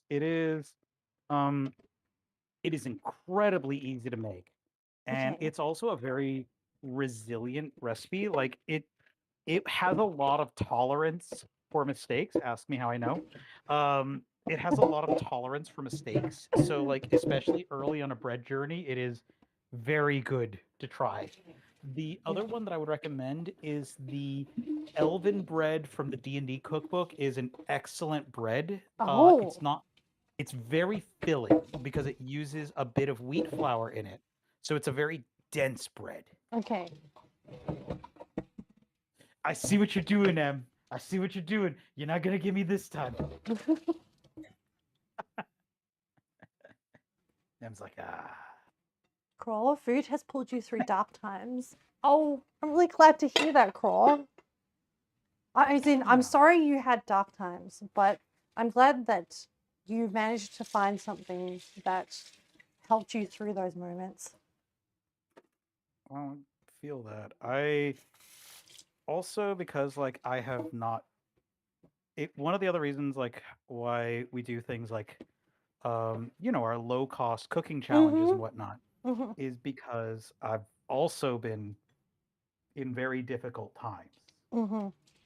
And so that's why it's really important because it's like, look, I just want everyone to eat, mate. I just want everyone to eat. Oh, Oh, oh, spaghetti! Oh my god, we welcome were playing Peak with in. spaghetti. Yeah, we were playing Peak with spaghetti. Oh, Oh yes, heck yeah, heck spaghetti. yeah, Hello. yeah, because spaghetti's one of Riel's friends. Hey, how's it going, Welcome. spaghetti? Um, Welcome, welcome. This is probably the first time for some of you being here, but for Robot and Coffee, and we are teaming up with Ame Ame All. Currently, hello. ah, Riel! Oh heck yeah, heck Hi, yeah! Rio. It's so good to see Speaking you of Riel, again. absolute good bean. But yeah, welcome, welcome. We do a lot of cooking streams. We usually do a cooking stream on Monday, on Thursday, and we do a crafting stream on Wednesday, as well as indie games on the weekend, usually Friday and Sunday with co-op on Sundays. That's the start about 7 or 8 Pacific. I'm, you know, streamer timelines, ADHD timelines. But yeah, but no, welcome, welcome. We're teaming up with Ame Ame for Bread Month. We're doing 9 different streams of baking bread, and this is the first time we're actually making a scarpaccia, and Ame is making baguettes with a traditional pate. Yes. Let's I'm a Australian PG tuber. I do stuff on the internet. Cooking streamer. I laugh as a coworker. I play games. I have a terrible schedule, but I try to stream at least 3 times a week. Yeah. I need a yeah. better intro. I need like a written script and I need to like I I need have chef TC is so like I Oh will my see Chef just gosh! drop into it is impressive. I was just Every time he thinking does about TC as well. it's I'm like, I need to step up my game. Like I said, every time I see TC do anything, I'm like, I need to step up my game. Riel, thank you so much for following. But Yes, no, thank you all for being here. I was just thinking that as I was saying, it's like I need a script, you know, like TC welcoming people in, doing raids, raid welcomes. Like I Mm-hmm. keep forgetting to be like, oh, make sure that I'm not even just bad at like shouting out people. Thank goodness for mum mods. Yeah. No, mods the real MVPs. Oh, what Mods am the I real doing? MVPs. What was I doing, Roco? Oh, I was setting up for the pork. Sorry, I don't know what I'm. Yeah. I don't even know why I'm asking you because I'm the one cooking Uh, my but thing. yeah, spaghetti. How was Ocarina of Time? How far have you gotten? Do you love the water levels too? Because I do love the water levels. I have a disease called I like water levels. I have not played any Zelda games, but I do eventually want to. Oh hell yeah. One sec, switching cameras. Okay, I'm going to. But if you are also new here, I work in production. I do. I'm actually a professional cameraman by trade. I'm going to be working in some more fights because I do mostly sport. So I'm actually a professional cameraman by trade and soon to be professional director by trade. I'm finishing up my director training this weekend. So I will be doing live production direction where I'll be calling out, go for camera two, camera one, I see Oh, you, go for camera one, nose up. what kind of training do you? Is it like a on the job training or like a certification training? It's mostly on the job. You can Mm-hmm. get an education in this stuff, but like a lot of it is you have to someone has to trust you enough to run their equipment. Mm-hmm. Because I have also run into people who are very educated but didn't have like the problem solving you need Mm-hmm. for some of these jobs. Mm-hmm. And like the fast, I can imagine it's like a fast moving environment. There's a lot of like, yeah, knowing the equipment really well, knowing the flow of the content, I guess, that you're filming as well. Mm-hmm. TC, Ame has not played Zelda. Yeah, I've not played any Zelda games, so it's Uh, it's on my list. oh, you're gonna have the cutest. So also, if you haven't checked out Ame's stream, Ame draws a new like PNG tuber outfit for like all of the games that she plays. It is a delight. Like they are so effing cute. And so I'm just thinking like whatever you choose to do for a Zelda stream is gonna be the cutest gosh darn thing. What did I have? So I have oh, so today so normally with my cooking PNG, I normally have my chef's knife and Ame tingle. a capsicum. Oh no. But today I have a baguette and a zucchini to honor Chef. And I also, I don't know if you noticed, Chef, I have your little logo on my hat in honor of you.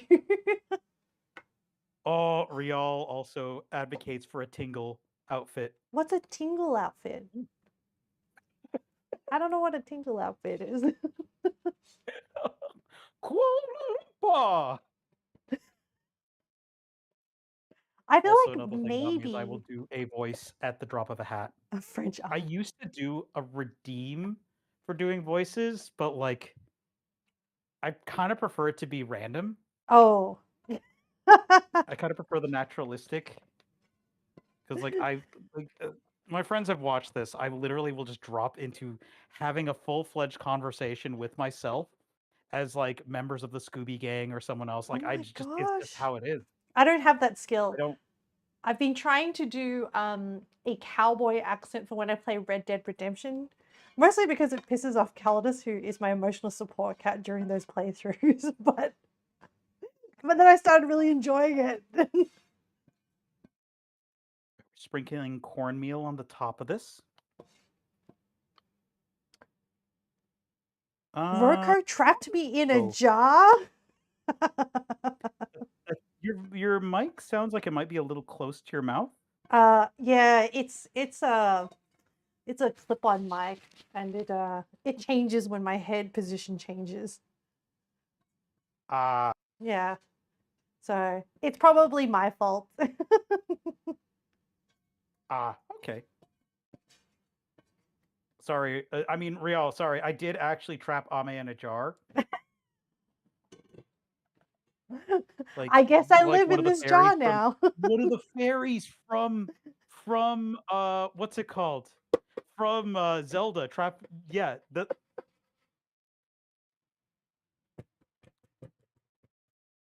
I'll take a look at what's up in a minute.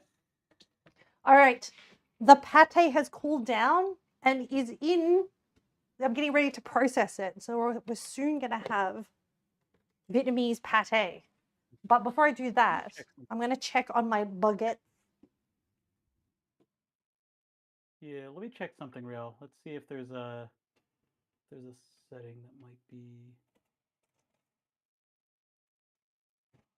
How do I know if I should pull out my baguettes early?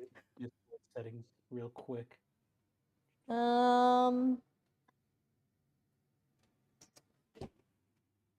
Should I wait the full 25 minutes? Actually, I don't know what I'm checking for.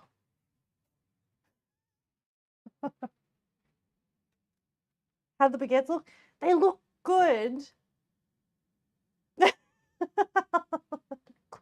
The quote.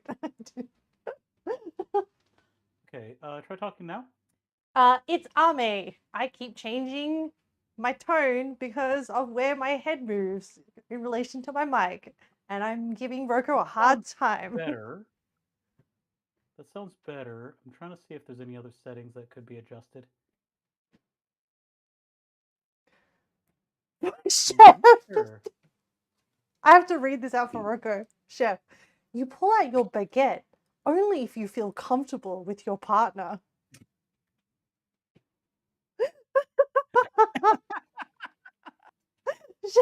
Oh my, Chef. Oh my, TC. All right, now we gotta throw okay, so it says like just throw Parmesan cheese on it. I'm just gonna use up the rest of this.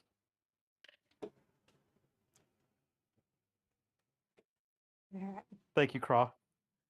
Craw's making sure TC's statements get captured for posterity.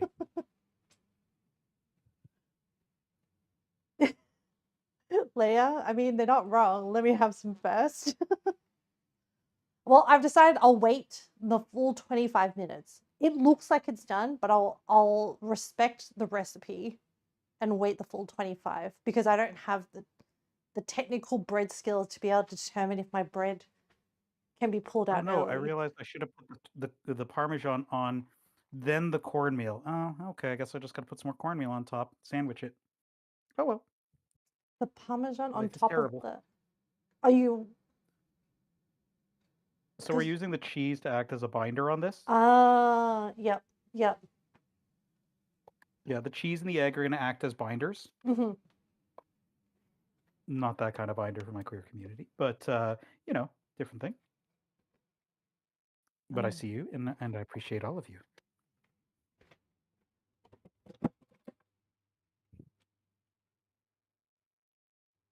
Roco, I'm going to do a test pulse on the food processor and see if it picks up on my mic. Okay. Egg. Yep, it does. Oh, okay. Yep, Real. It's any cheese amount less than 100% means that you have not used enough cheese. You are actually slacking on your cheese, and you are going to fail cheese school. Like, it sucks that you're going to fail cheese school, but maybe you should just put more cheese and just commit to the bit. Gotta have the cheese. You just treat cheese like you treat garlic. The number is a suggestion in the recipe. Yeah, you measure garlic with your heart. Also with cheese, it's like some for the recipe, some for my mouth, some for the recipe, some for my tummy. Mm-hmm. Oh, I forgot to put some in my stomach. Oh well, it's fine. All right, so we need to bake for about 40 minutes.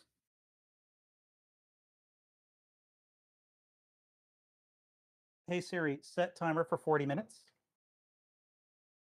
I'm just gonna stand here for the next 3 minutes while I wait for the baguettes to finish baking. And then once they're ready, I'll pull them out, let them cool, then mute my mic to do the food processing because I don't want to blast everyone's ears. E. Well, Really I guess since fast. we have time, we can just clean up a bit. Oh my gosh. Hey Siri, set. Ah, still. Oh my gosh. Welcome Wait, in, Philadelphia's community.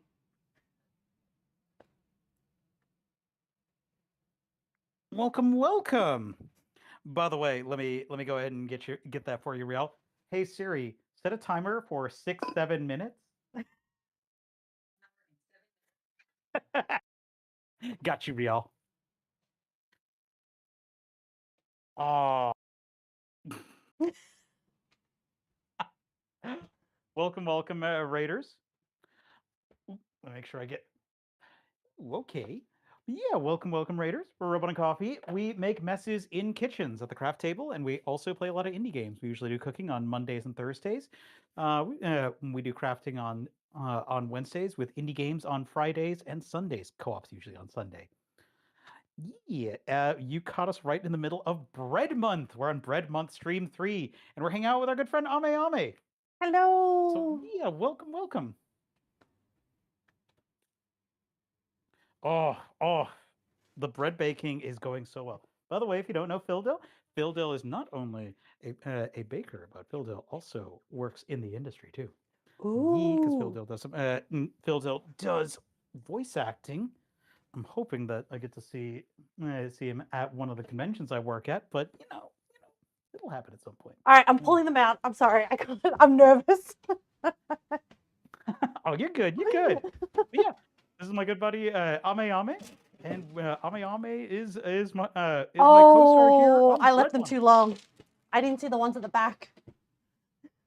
What what Oh, what happened? sorry. The ones at the back are burnt. I should have flipped the tray around. Okay. Oh, no. Well, good thing we have 4 baguettes. Sorry, sorry, Roco. Keep going. I'm just having a Got you, Izzy. I predicted that. I don't know where my cup is, so I'm just using this big pitcher.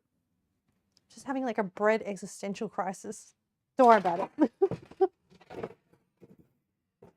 um, Oh,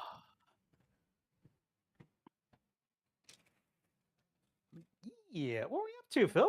oh, If okay. I missed it, I apologize. I was trying to manage a couple of things at the same time, including making sure that we set our timer for a proper amount of minutes. We're gonna separate this. Oh.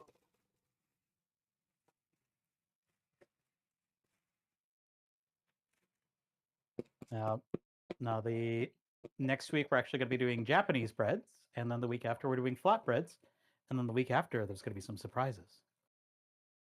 So if y'all are new here, there's opportunity for some random ones here. You know what? Don't forget to check water cup. Ah, true. Nice chill chatting stream, brainstorming ideas for stream updates and improvement. Oh heck yeah!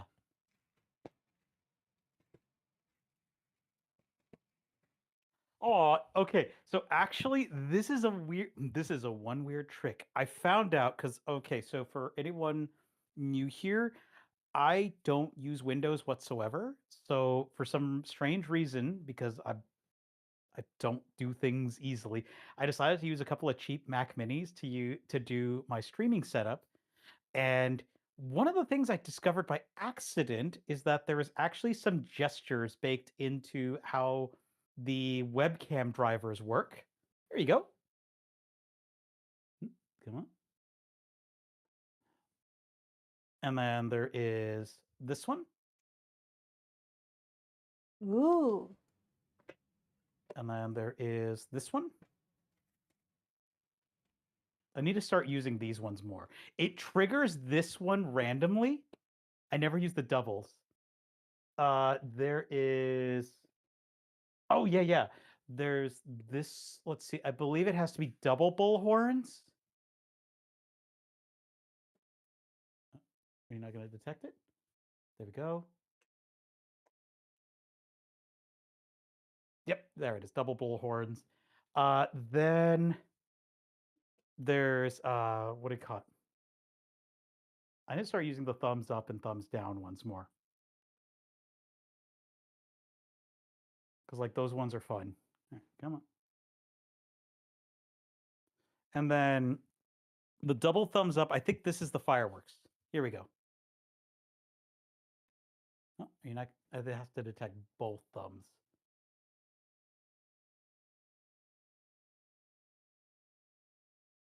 Because there's Roco, like a I'm just gonna small mute. delay, but I'm just gonna food huh? process stuff. I'm gonna mute my mic. Keep going, keep going. Okay. Trying to get these to trigger. Okay. Guess that one doesn't work. Yeah, I guess those ones aren't turning on. It is what it is. But yeah, no, there's a couple of like interesting like extra features that could be utilized, which I'm still trying to do more of because I think they'll be fun for stream.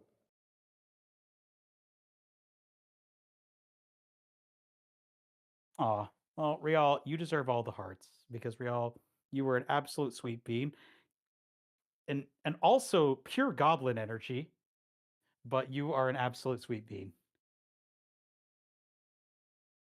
Yeah, it's the double thumbs up that causes the fireworks, but for some reason it's not detecting it right now. Let's try again. There it is. I think it's because of the eyes on here. It's causing a little bit of a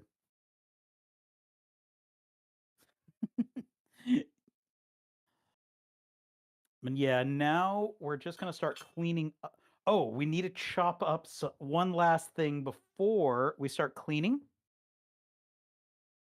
Yeah, what kind of Oh, Ame is currently using the food processor, so she's turned off her mic temporarily. Let's switch back because we need to chop up some basil to put on the top.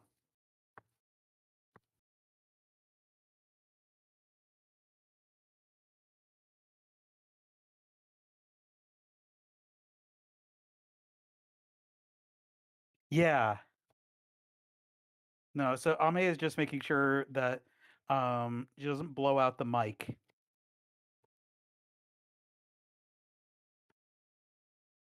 There we go.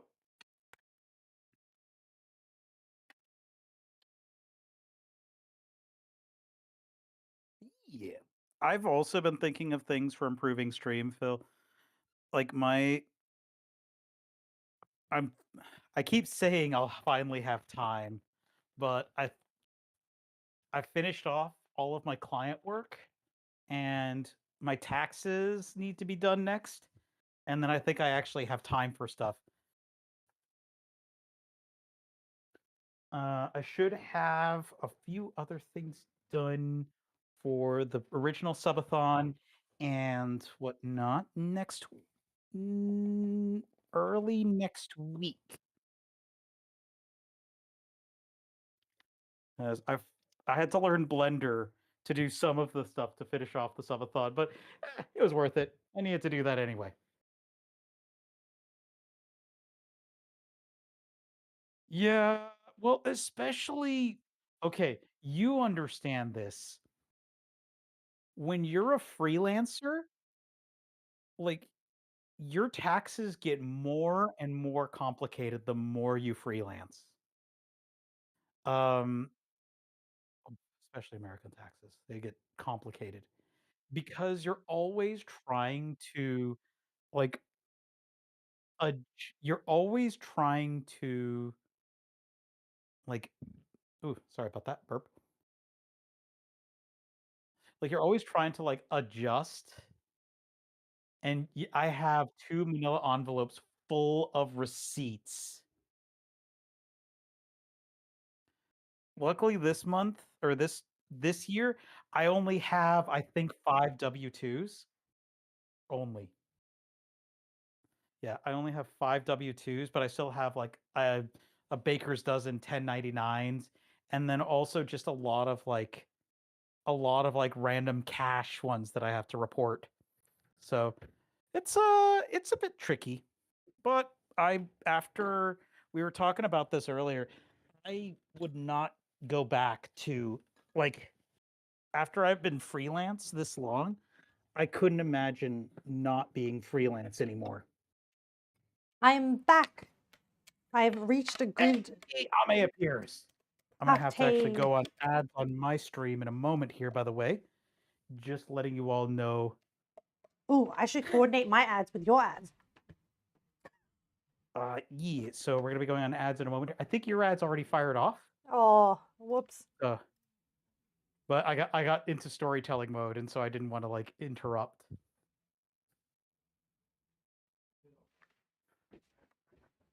Let me see. I'm going back. Yep, yours just started Oh, like a yeah. couple minutes ago, so we're not Okay. that far off. All right. Yeah, That's good. so we're gonna be going on a quick 3-minute ad break. We'll be back very shortly. I promise if there's any fun conversation, I will return to it so that way you don't miss anything. But yeah, going on ads in 3, 2, 1, ad time. It's Okay. so Also, for anyone, good. I am moving camera so that way we can do some dishes. But I'm going to be moving camera very shortly. So if you got motion sick, you want to look away, just letting you know. Moving camera in 3, 2, 1. Yeah, my sibling actually was the one who asked me to start doing that, and now it's just baked into how I do things. Oh.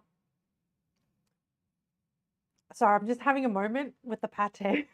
I was gonna Oh, wait till your chat was back before I was like, hey, look at the pate. But in the meantime, I was like, I'll just taste it just to make sure it's okay. It's so good. find out Lance is art free.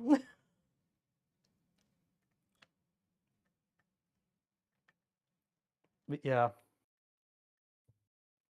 Yeah.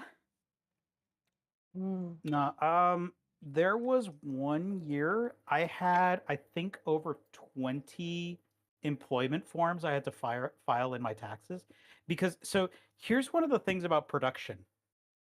As a freelancer in production, especially if you work for unions, because I like go unions, I am a pro union person. Um, but especially if you work for unions, you need to bring the proper documentation to basically be newly employed every single time you go, because if they don't have you on the books, then you're going to have to fill out employment forms, and if they have a different pay processor, you're going to have to file newer and newer employment forms. I just had to file some for like when I worked for AEW and some other ones like that. So yeah, but like so that is so if any of you ever want to get into working union jobs for production, remember to bring a crescent wrench, your forms for employment, and a pen. Those are the only things you need. Everyone else will have tools, but those are the bare minimums. Oh, and a hard hat.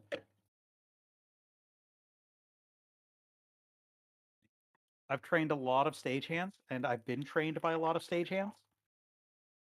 So yeah. I feel so called out by Craw. Craw says, Ame sadly Yep, I eats just saw all that. her pate. Because as you're talking, I'm just like eating pate straight out of the food processor. And I was like, I'm so sneaky. No one can see what I'm No, doing. Craw will never catch you. Craw catches everything. Craw, it is so good. this food process. This is like 1.5 liters of pate. This is like, I am so happy. Like, because my thought was, I'm a okay, little jelly. yeah. Oh, Yeah. because I think this We will freeze really well as well, the pate. So I think like the work today, I will benefit for months to come. Because like eating out 1.5 liters of pate in one sitting is a little bit irresponsible. So I shouldn't do that. Oh, Templar Cross keeping an eye on quotes. So Cross keeping an eye on quotes. the bread, one of them is a little bit, I think I can save parts of it, but the one that was touching the back of the oven got burnt. Ah, Yeah.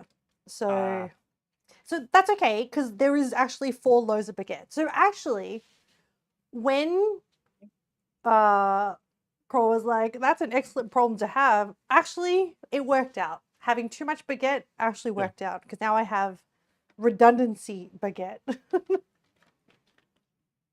So pate is just a style of processing the food, correct?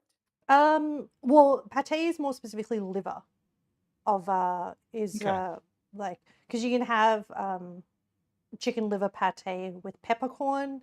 You can have and then it's different to oh my goodness. There's another style of like similar kind with like different offal meats that is French. That's not pate. Hmm. I'm talking because I'm hoping the word comes to my brain. It is terrine. Ooh. Whereas a terrine is kind of like different offal cuts cooked in and then pressed into a loaf. So this, so I think if you're doing like the fancy fresh version, you would strain this like really well. The other thing is that I've got mince meat in here, so it makes it chunkier. But if you're doing like the proper French one, you would strain it and then put it in the mold and then have like the aspic and stuff. Yeah. Yeah, because like that's actually where my brain goes to first, just because like when I have some like pate cat food that I use sometimes, Oh, and okay. so I'm guessing it's not proper pate. It's just Like know, yeah. it's like they just adopted the word. Mm-hmm. Its pate is normally would you be used to define like it having liver in it as the main kind of like base ingredient. So unless your cat pate is like a treat for cats and it has liver, I'm not sure. I doubt it, because it's like it's usually like a salmon pate or something, Ah, okay. and like it's meant to be like an everyday food, and so I'm guessing it's not meant to be like a treat. It's meant to be like if they're just adopting the term pate, Yep. because I doubt it's a true pate. Well, actually, now I'm curious about the word etymology, because I assume it's French. So unless Yeah, let me Google this. yeah, I'm curious about it because like we were talking about language earlier, Yep. and 420 pate it. Do a sick kickflip into a 420 pate.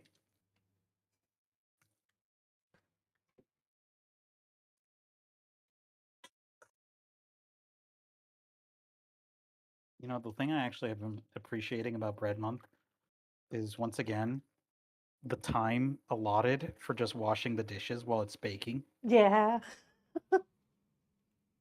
Because, like, the bad brain from having a dirty kitchen. Oh yeah. I can't sit down. Like I like to clean my dishes before I sit down to eat. It's like I just don't feel relaxed. Okay, Um, cross as pate paste. so Wikipedia says pate originally was cooked in a pastry case and called pate en croûte, like Croute. And then in more recent times, I guess modern, they got rid of the pastry and then called it pate en terrine or simply terrine, which is the what I was saying with like the different cold meats. But it could be Hmm. anything from pork, poultry, fish, beef, fat, vegetables, herbs, spices, wine, and brandy. There's heaps of varieties. Um, Uh, I think like pa, like pa. I think you got it right on the second one. Like mm, pate. I think that's how it's pronounced.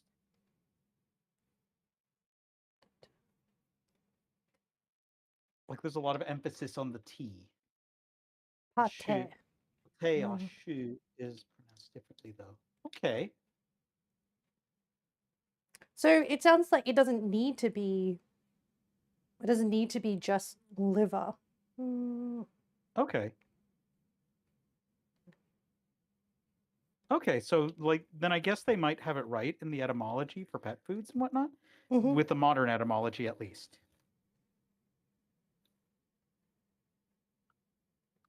I think it's also just pet foods trying to say act fancier. Um, you know, Ooh. Okay. there we go. What Because do I need yeah, to do now? Oh, so while you're my pate is done. Next step is to cook the pork chop for the filling. heck yeah. Put Okay. so Hey Siri, how much longer on the timer?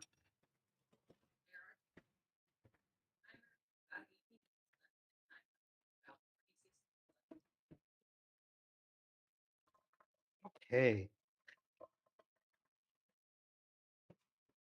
there we go. Just gotta toss these in the bin now. Man, we have just enough time to dry off all of this. Yeah, I think the other thing that like kind of I was thinking about this because I saw a blueberry in the um bottom of my sink, and I was talking with my mom about this. Mom bought. I think the other thing that like kind of made me go, oh,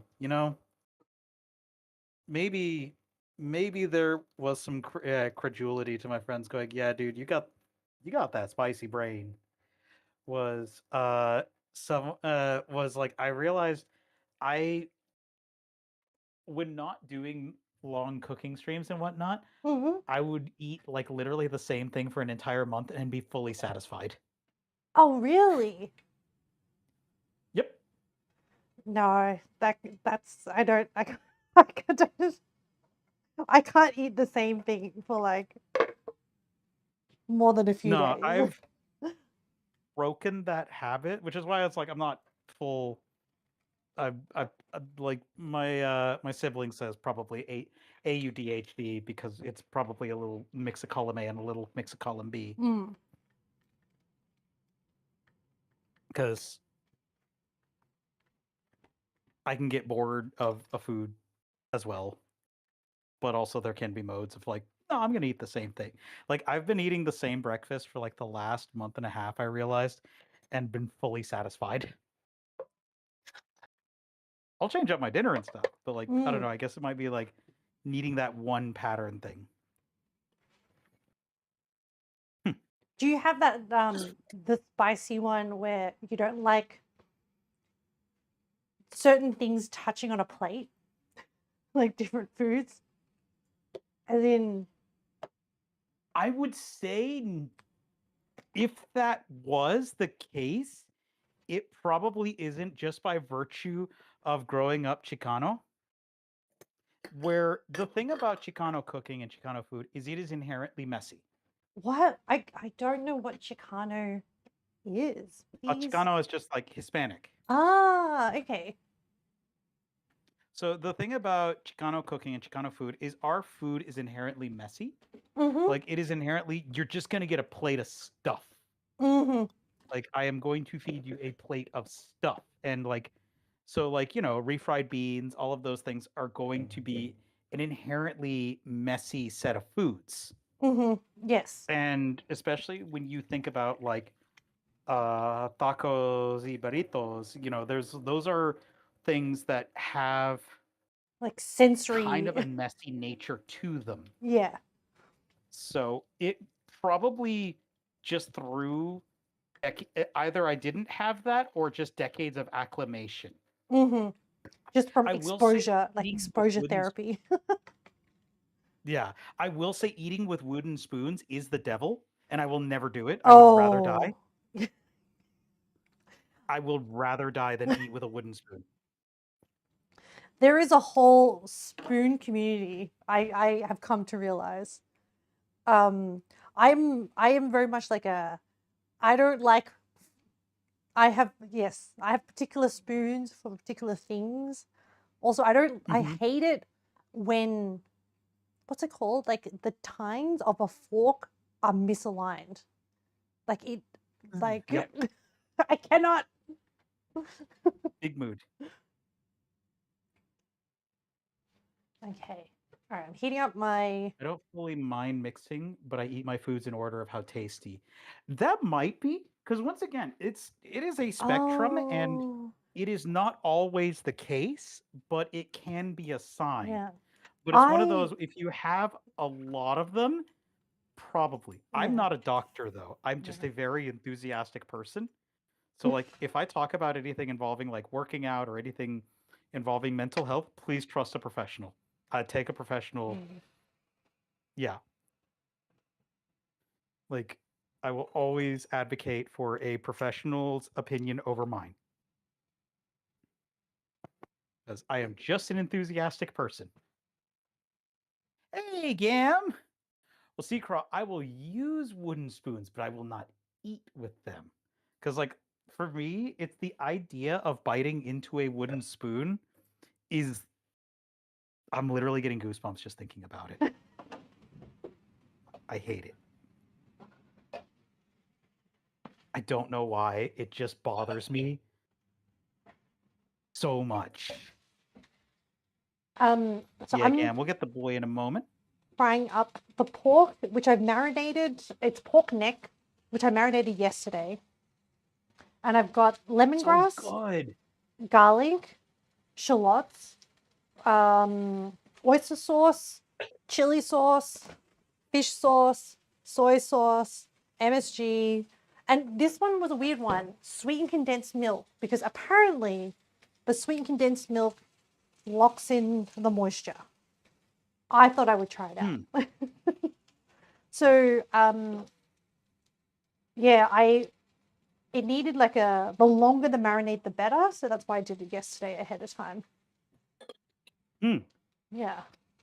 I'm so excited to eat this Roco. Like Oh, I'm smelling the scarpaccia. It's like the garlic is the 2 cloves of garlic are the only 2 cloves of garlic. must use wooden spoons for beans and beans alone. Yeah, yeah, but yeah. Like, Prime, I'm the same. I leave my most tasty to the last morsel mm-hmm. because I want to end on the good tasty. I would organize my Skittles and stuff by color so that then and I swear that they tasted different. And I would wait until the last, like I would, depending on what it was like I would either wait until the last one to eat the blue or green ones because Because they taste the blue. best. Ah, okay. Ugh. Okay, so I need an internal temperature of Go. We're almost 57. done with dishes. And here's so many people separating Skittles. Yup, yup. Also, oh, oh, I never finished that story though of someone speaking on like the African American experience on like autism because they're like, oh yeah, we always think about autism in like a certain way, which is usually very typical for like you know we'll just call a lot of white people. But for the African American experience, like, would you know what was their experience? It was, "Hi, I'm the RZA. This is the Jizza. We're the Wu Tang Clan, and we're really into kung fu." freaking love that because love the Wu-Tang Clan. Protect your neck. This is not an experience I have growing up. Hey, Dalek. Thank you, Gam. Oh, Gam knows it. Wu-Tang is for the children. There we go.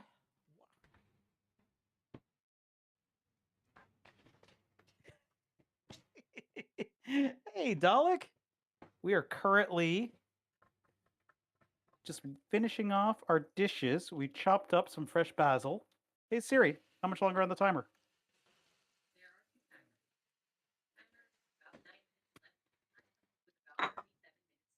We got less than 10 minutes, and then our scarpaccia should be ready. Oh, exciting. Do you need to rest it as well?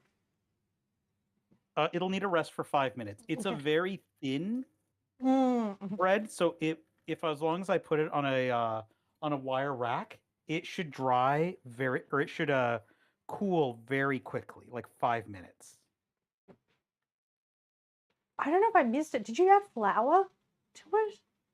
Or was it just the... Yeah, it was flat. Oh, okay. But it's like Yeah, a... so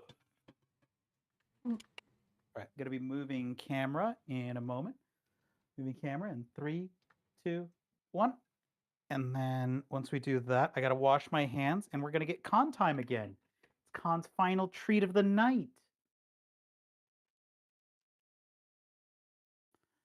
He hates that it is, but it is. Khan Khan. Khan Khan. Khan Khan. Buddy boy. Let's wash our hands while he's waking up.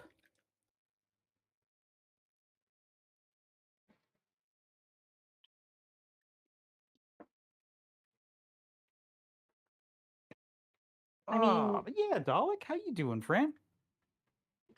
I'm like Khan. I hate it when it's the final treat of the night as well. Hmm? I'm like Khan. I would hate it when it's the final treat of the night. Oh, yeah, that'd be like eating all the pate too quickly. That's still pate. Just so everyone is aware. Where'd you go, Khan? Oh, there you are. Hey, buddy, come on. Come on. Come on. Let me get your nose. Doop. No, my nose. Come on, buddy. I try to not pick him up out of his cat tower on the top because I want him to feel safe there. Mm-hmm.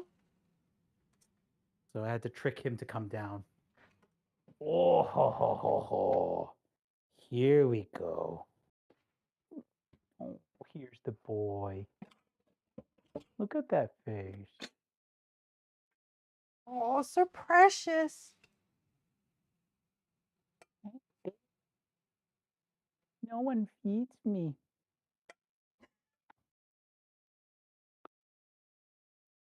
Big sniffer. Big sniffer. Oh, heck yeah. Okay, buddy. It's the final treat. It's the final treat.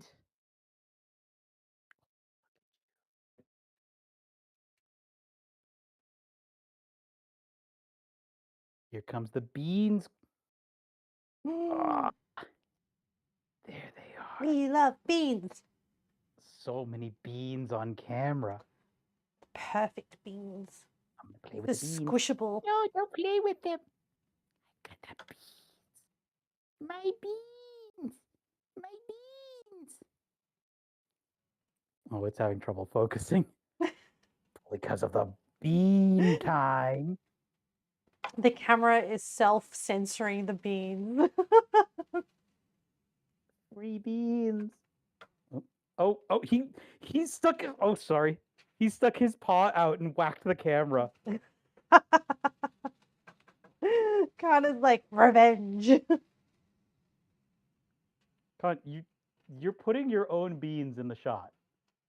This is on you. Are you trying to like? Are you like a drug dealer? Is the first one free?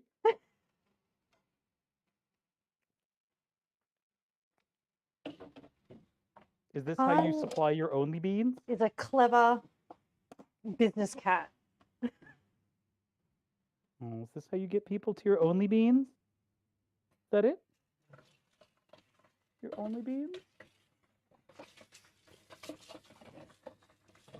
Hey, Waffy. Croc, can you give Waffy a shouty? How you been, mate? Haven't seen you in a minute. Burnt towelettes? Oh, this sounds like a story.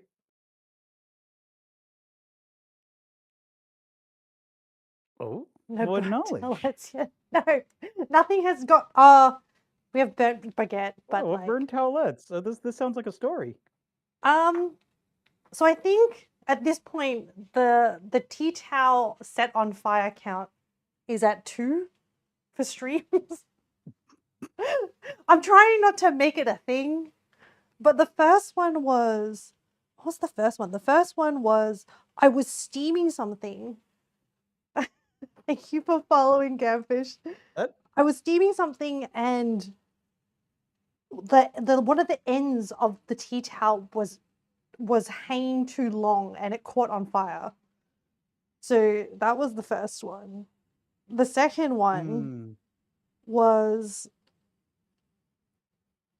I think it was, you know, I'm fine with there not being any clips of this. See, if this ever happens, there needs to be clips. No, no, no. This is fine. These are not things that I am proud of. That I. And yeah, I agree with you, Leia.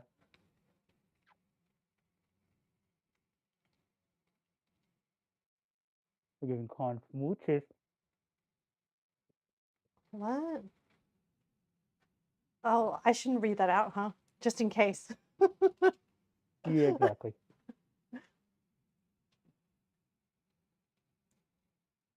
There you go, Con. You got smooches. Oh,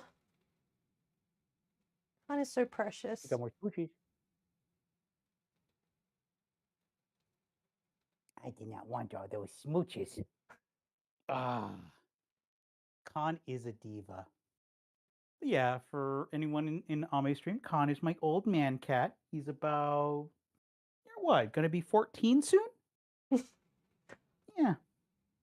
You're my old man cat. Yeah, I think you're gonna be 14 because you were a baby back in like 2012. Oh. Well, yeah. You're an old man. I need them to live forever. He's been my buddy for about 6 years. I adopted him from my sibling who had too many cats. Too many cats. And needed to adopt him out because he was not having a good time, and he's been my best buddy. What, did he always have stomach issues, or was that like a recent thing? That happened, I want to say, like 3 or 4 years ago.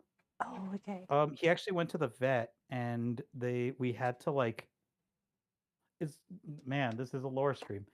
We had to go to the vet, and he had to get like medication to settle his stomach because it was really bad. Oh, wow. He had to get medication to settle his stomach, and then what ended up happening is he wouldn't eat the vet food, like the very expensive vet foods.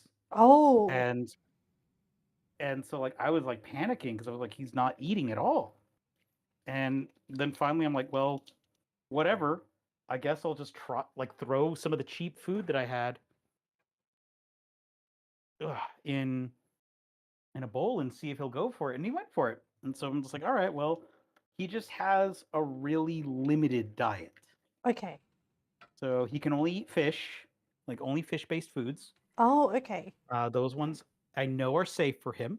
Mm-hmm. If he does have an herpy attack, then I just need to make sure that I wait until his stomach has settled, and then he just gets a small amount of wet food, and then I wait for a little while, and then if he's still okay, he gets a little bit more wet food, and then like usually after about like a day, not even a day, like usually after a meal or two, he's fine. Mm. Usually, I say this with the greatest amounts of Mm-hmm.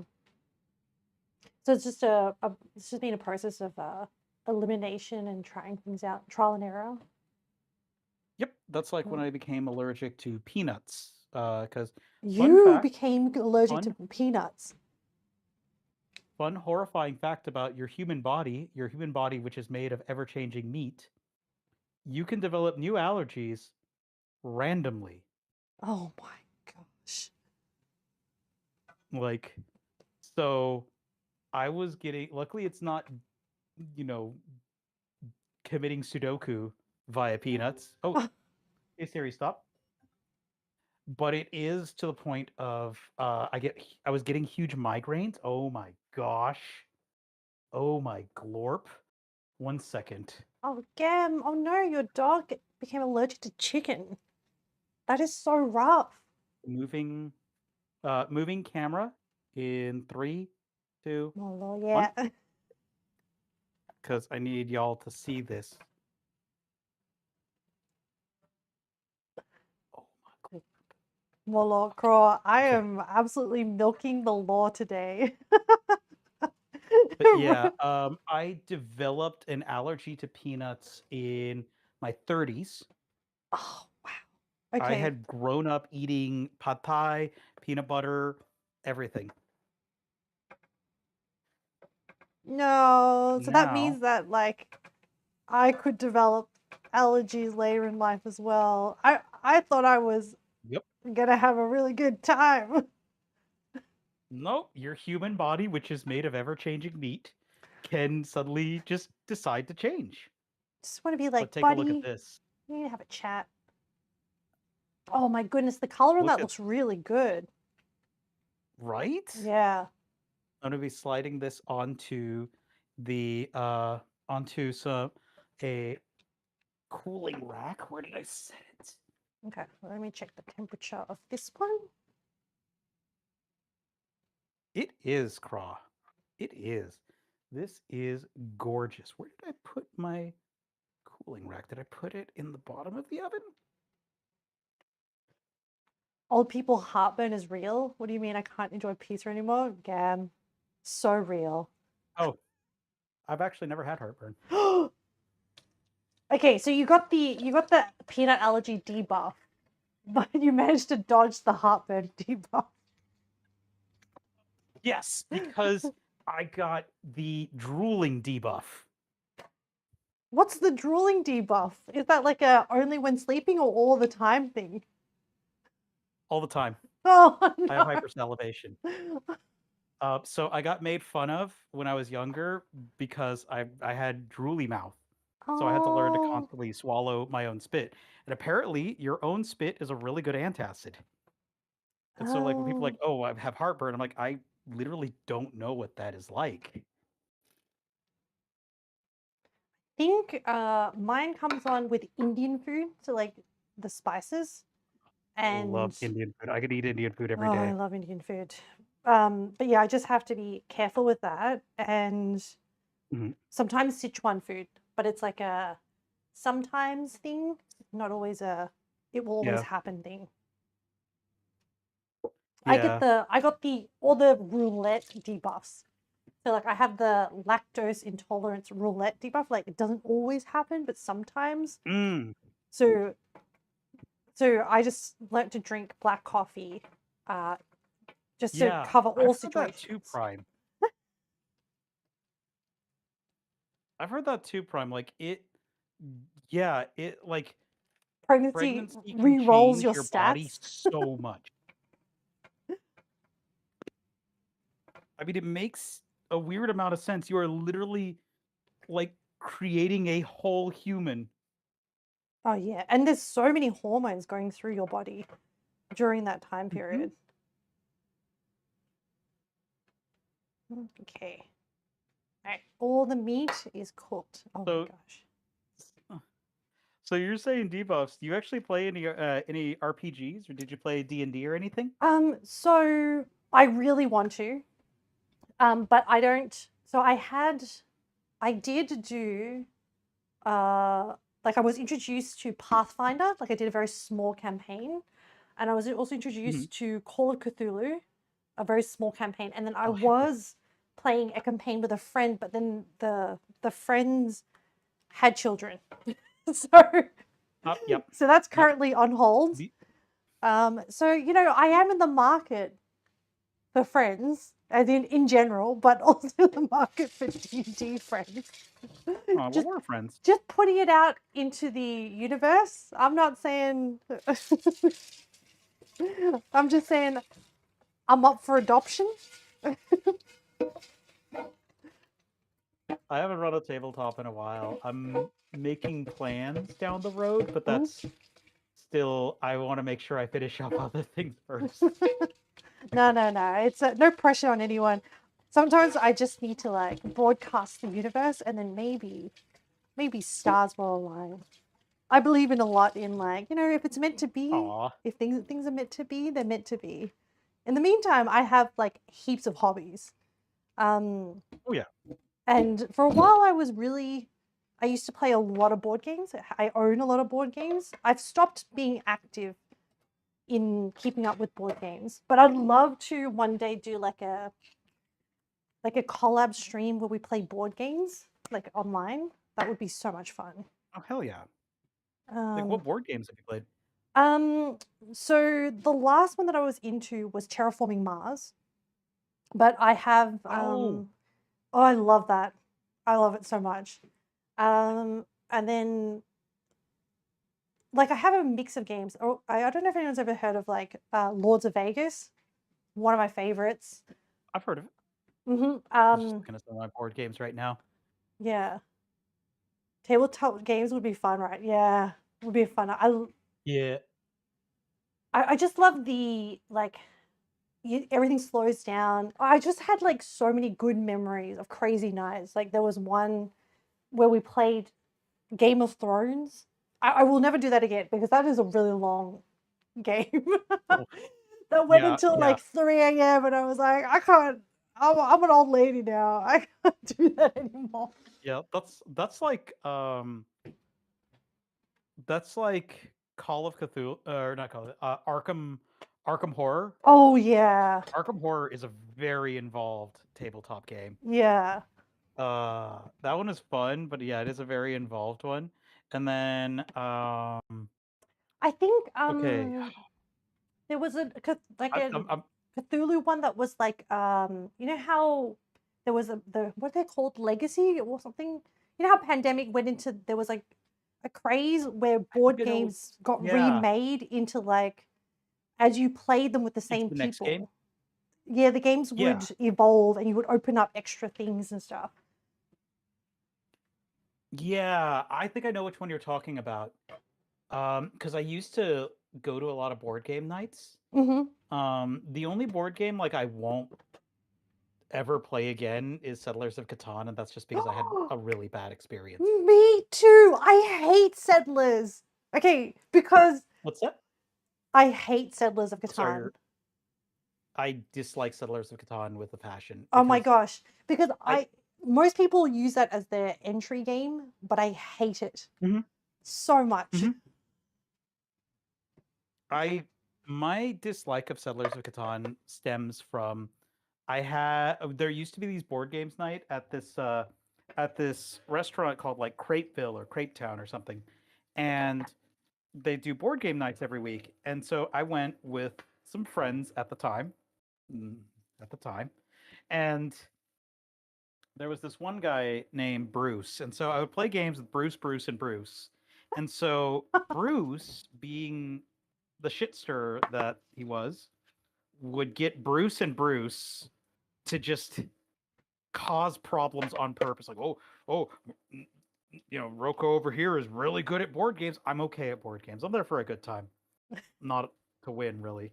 But oh, you need to get him before he gets you guys. That's And then so strat. Bruce would end up just stirring shit with with the other Bruces, and then yeah, and then afterwards, like do the because Bruce also had like short guy syndrome. Is the best way I can Oh, describe it. okay. So always had something to prove. Unlike Bruce, but Bruce is how Bruce is. But yeah, so Bruce had short guy syndrome and would always like try to be the top dog. I'm sure at this point in Bruce's life, he probably listens to not great talk shows and whatnot. But anyway, moving on from that. But yeah, it that happens so consistently, specifically in Settlers of Catan, that I'm just like, I don't ever want to play this game again. Mm, for me, it's I hate the dice rolling aspect of it. That Yeah. the probability. Oh, night Azalea. Oh, good night, Azalea. Thank you so much for hanging out, and thank you for the kind messages. But yeah, the randomization of that, like to me, Mm-hmm. it also like brings back traumatic memories of playing Risk. I hate Risk as well. Oh right, Funnily Gam enough, just you're not wrote alone in that. Risk used to piss me off. I hate that game forever. Yeah. Mm-hmm. Okay. I'm up to the phase Hey, of but it. taking photos of All right, my. I think we can actually slice this now. It's kind of a large, like it's a little floppier than I expected, but it's fine. I'm sure it'll be fine.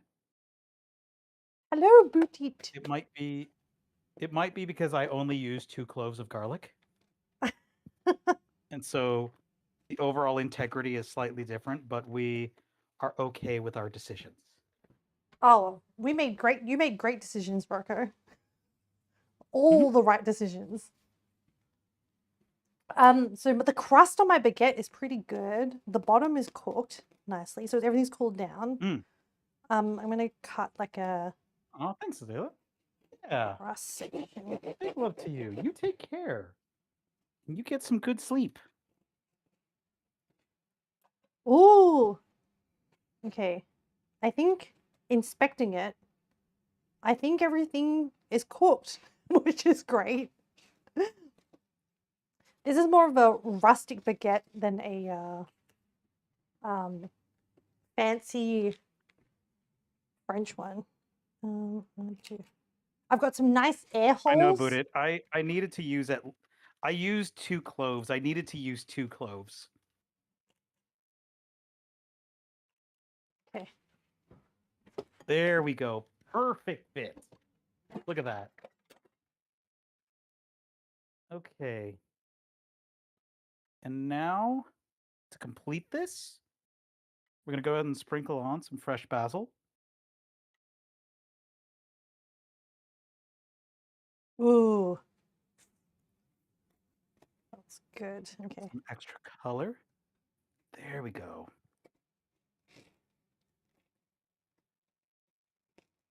Two clove, too serious.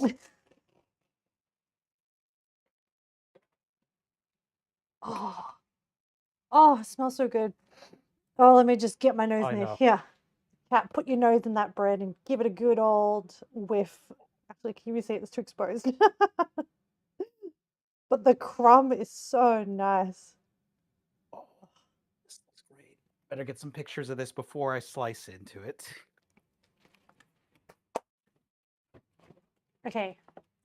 So I'm going to bring out other things I've prepped. So I have pickled carrots, which I made yesterday. I have cucumber. I have the Vietnamese mayonnaise. Let me give that a stir.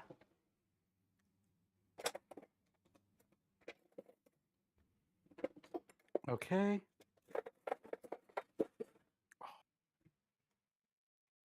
Oh, that does look good. Okay, I'm posting pictures of this before we slice into it in Discord.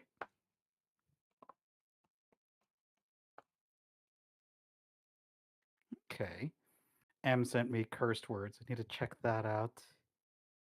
Thank you, Craw. I Pretty good for yeah, first baguette. there we go. Okay, I also need to slice. Chop up this meat. There we go. Okay, drop some pictures in. I usually put them in uh I usually put them in the food and coffee picks.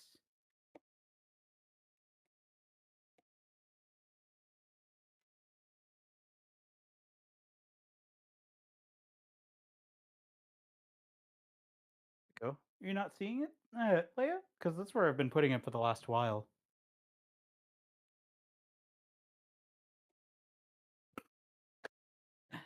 All right, so it should be cool enough to slice. Oh my god, I just tried a piece of the pork. It's so good. It's like I can inhale all of this pork. Oh, one sec. I need to Oh I need to yeah, give go. chat some ASMR in a moment here. Oh, well, I'll fix that in a moment, Leia. Take care of that. 'Cause for some reason, like, yeah, we've had problems with Discord. I think when we reshuffled some things around, that's just how it goes. But okay, let me just go ahead and look. I know this is what you all actually want.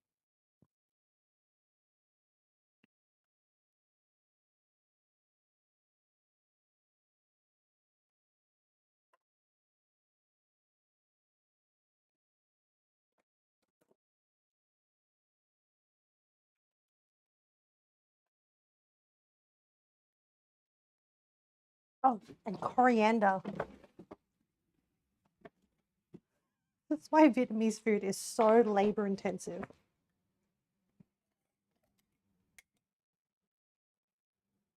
So I've got my carrots. Oh, which I need to drain because they're sitting. I'm gonna have my.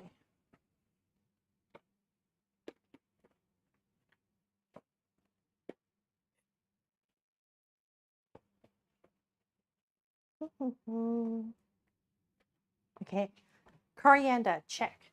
So coriander, cucumber. So the process will be bread, the Vietnamese butter, pate, carrots, the veggies, and the And meat. switch knives. This is tearing it.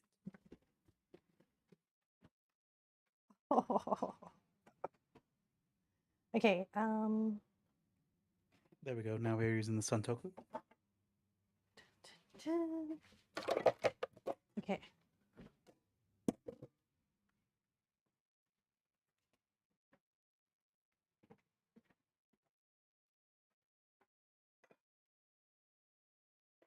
I'm gonna do a little camera picture with all the elements.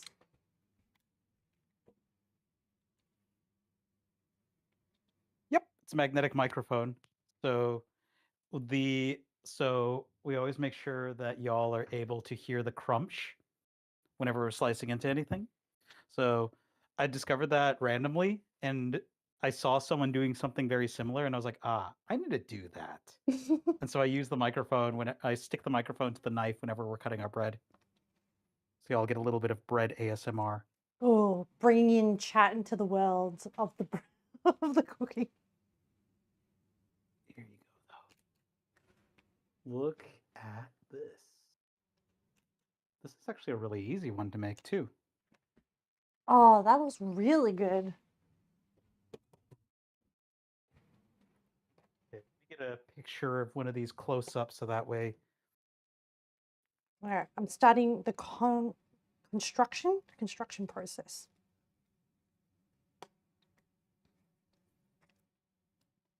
So I'm smearing in the butter.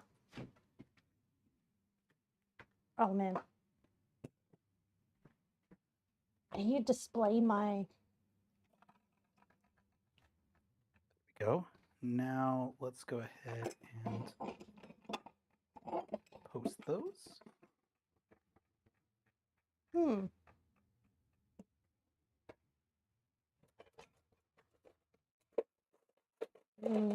Crap. Let me try and plate up the pate. I left out the pate.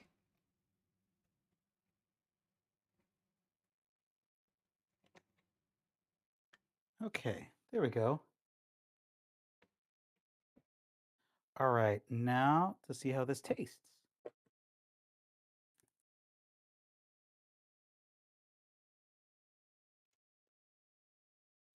Oh, this is great. Mm? Crunchy? Describe to You me. know, you know what this reminds me of? Is this reminds me actually of a quiche. Oh, that makes sense because the zucchini would add a lot of moisture to it as well. Hmm.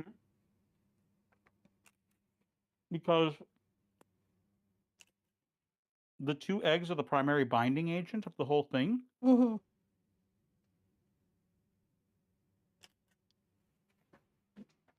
Hmm.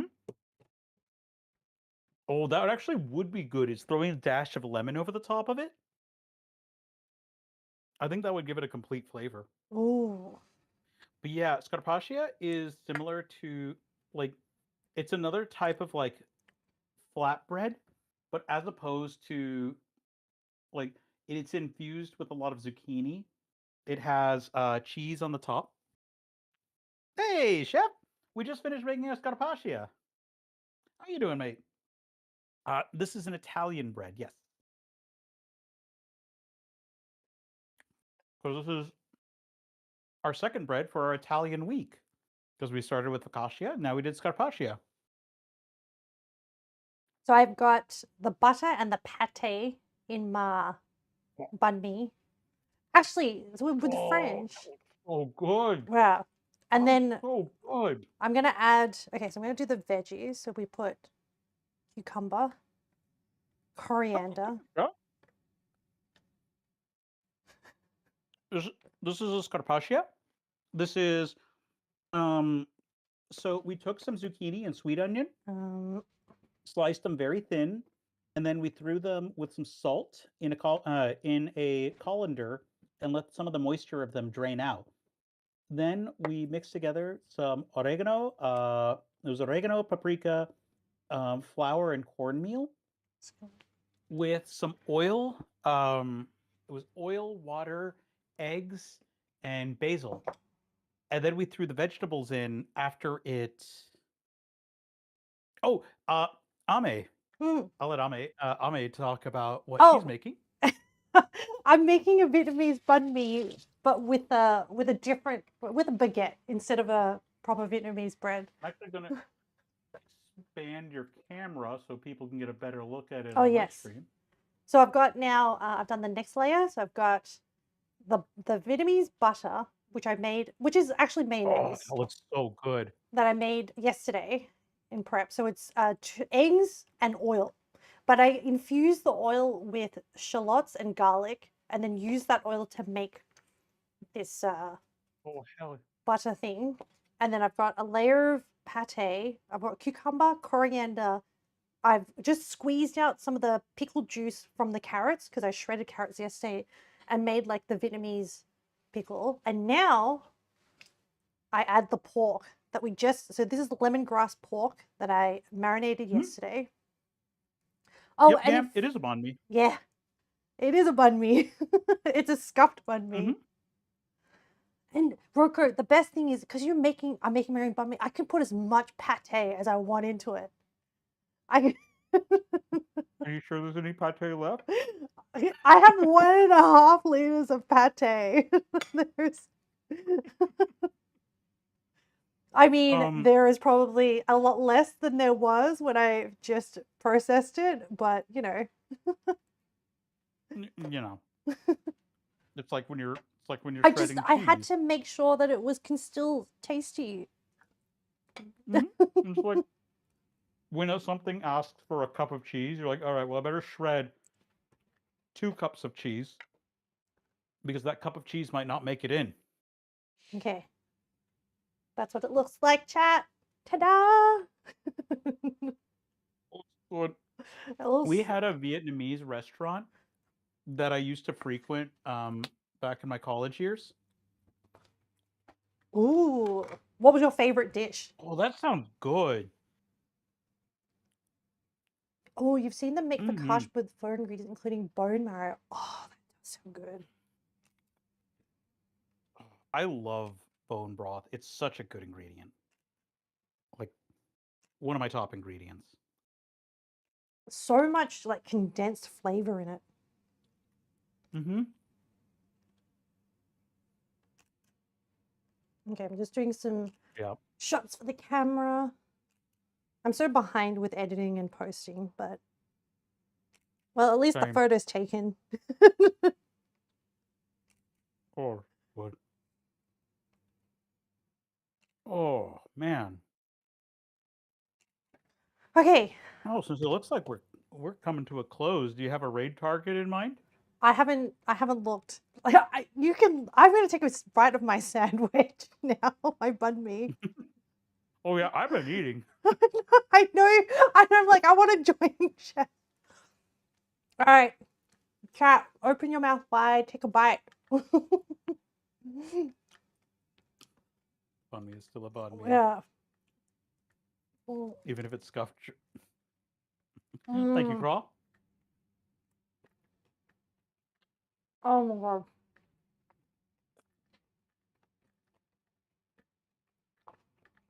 Oh, this. That's so good. Mm-hmm. If anyone wants I'll the be finishing off recipes, leg day after this, I don't know if so I'm. mhm. Go ahead. Oh, you're fueling yourself. I was just gonna I have all the recipes in a shortcut, so I'm just gonna spam it Mm, in case anyone else wants to try what I did today. But that's interesting. mm. Ah, looks like you have ads starting right now. Uh-oh. Oh, I guess I'll sync up my ads with Ame's. That way no one misses anything. Mm-hmm. We're going to be going on a quick 3-minute ad break, letting you all know ahead of time. Good time to go use the bathroom, get a banh mi, eat a sandwich, make a flatbread. Oh, there's plenty of things you can do in 3 minutes. Oh, and also process 2 cups of cheese. Make sure that 1 cup of cheese ends up in. But yeah, we'll be back in 3 minutes, starting in 3, 2, 1. Ad time. Oh my god. Oh.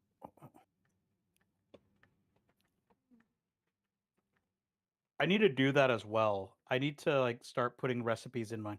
My presentation was nice. Pre-sliced char and the meat was delicious and so tender. Mm. Butter style.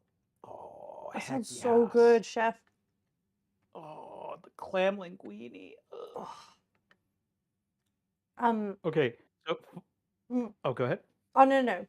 I was gonna say, so like I put all my recipe links into the Stream Elements command thingy, Mm, and then I copy the mm, same format into my YouTube description. I just reuse the mm. same information. Yeah. Mm. Keep it economical. Yeah. I need to develop a workflow for YouTube. Yeah. Oh, I also can't read char Mm. like as char mostly because of Gundam. Oh wow. Because of there's a character named Shar Aznable. Oh. Oh, that's Rial's 6-7 alarm. Hey Siri, stop.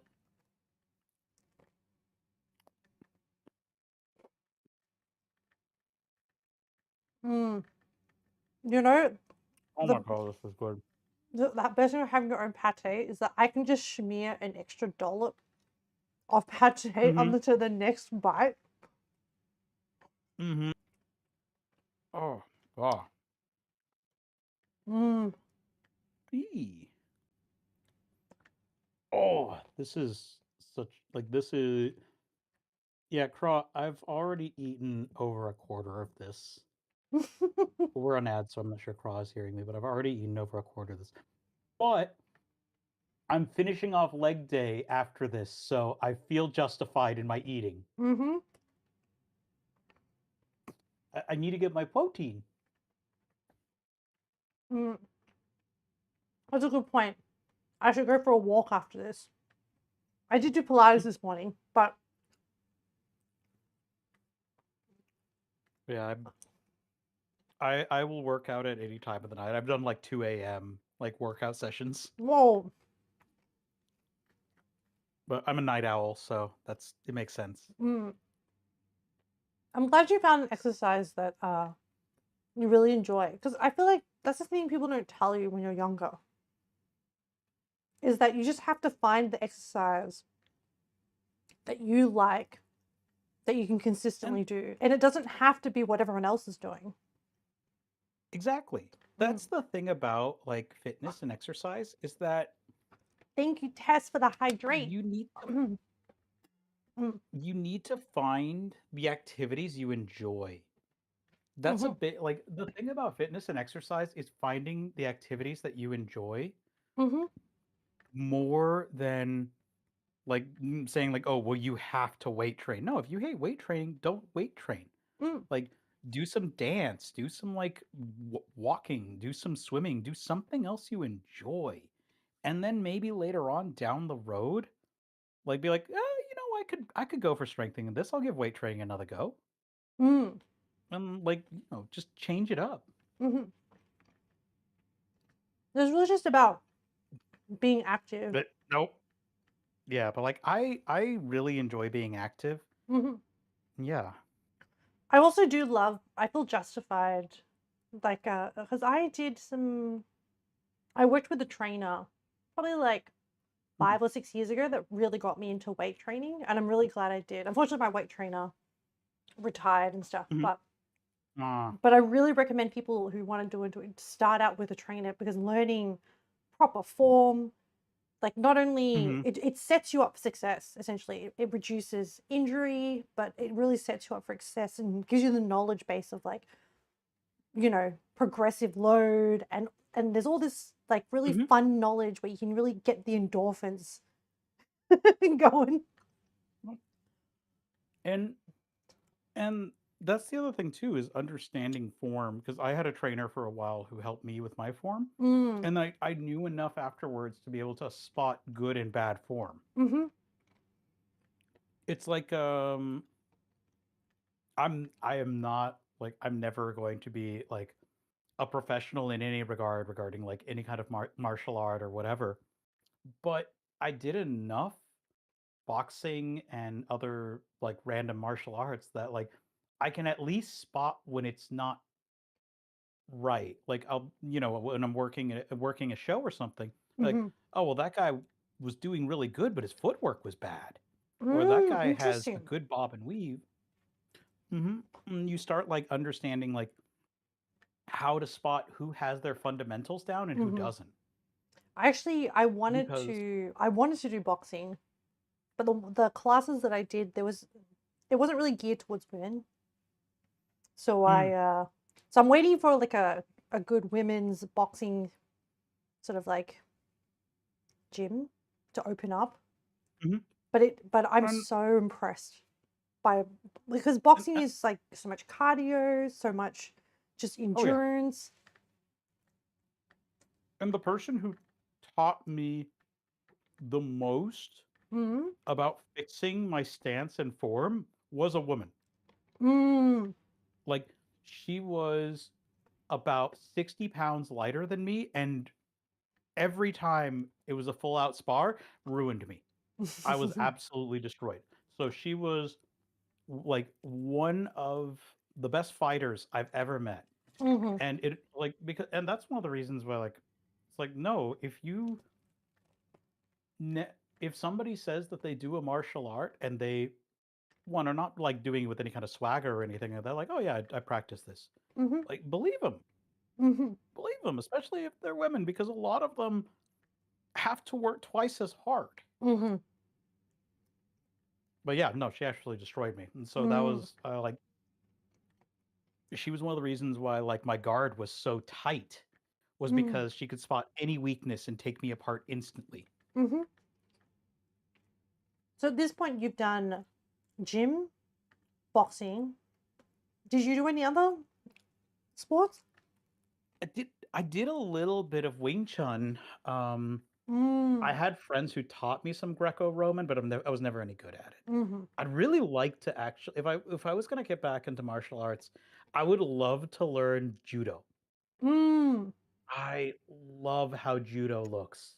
Hmm. Like I just love judo. It's so cool. It's one of the coolest martial arts.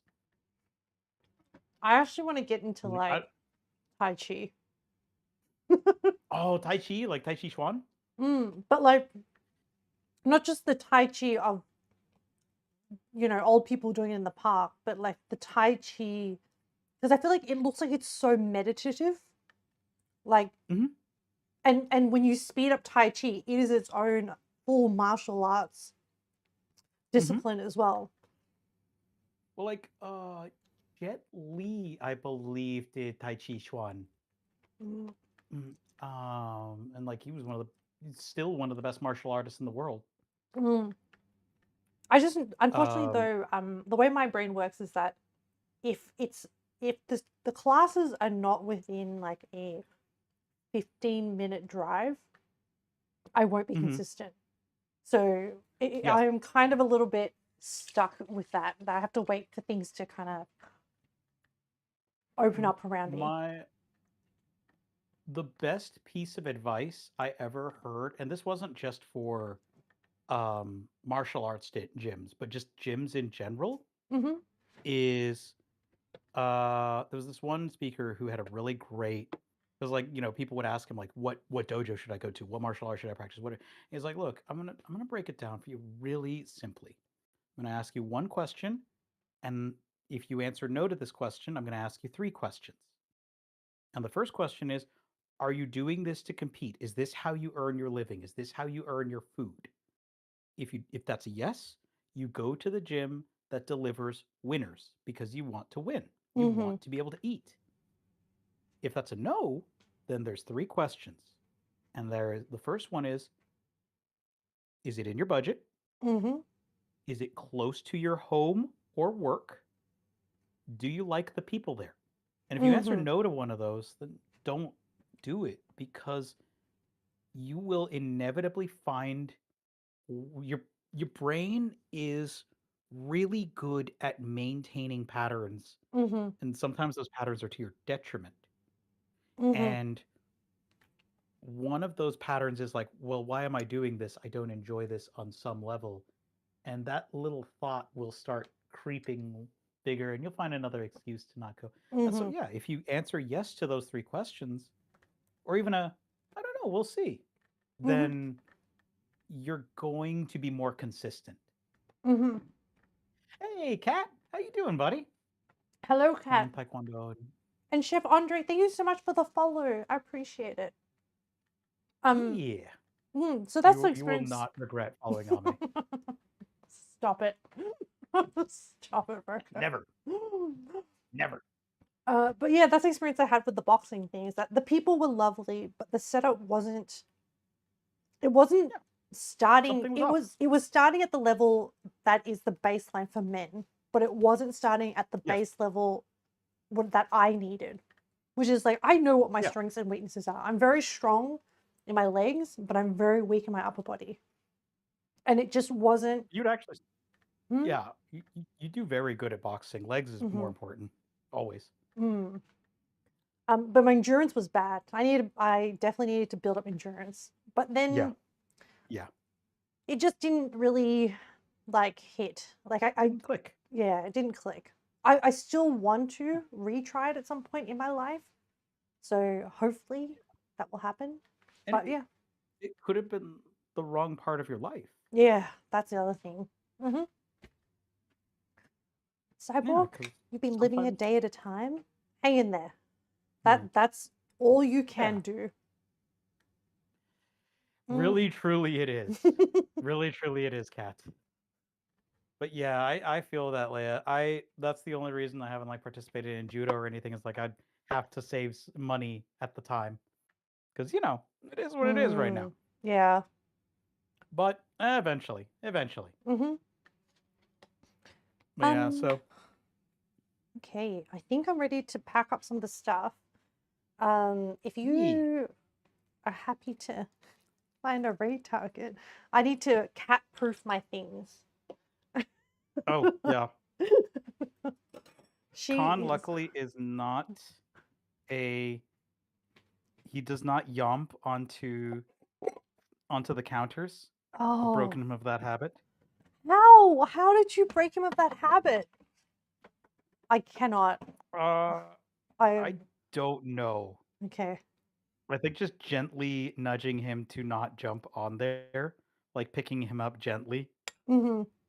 So That just like taking him off. my cat knows because I'll look at her when she jumps and she'll look at me and then she'll jump down.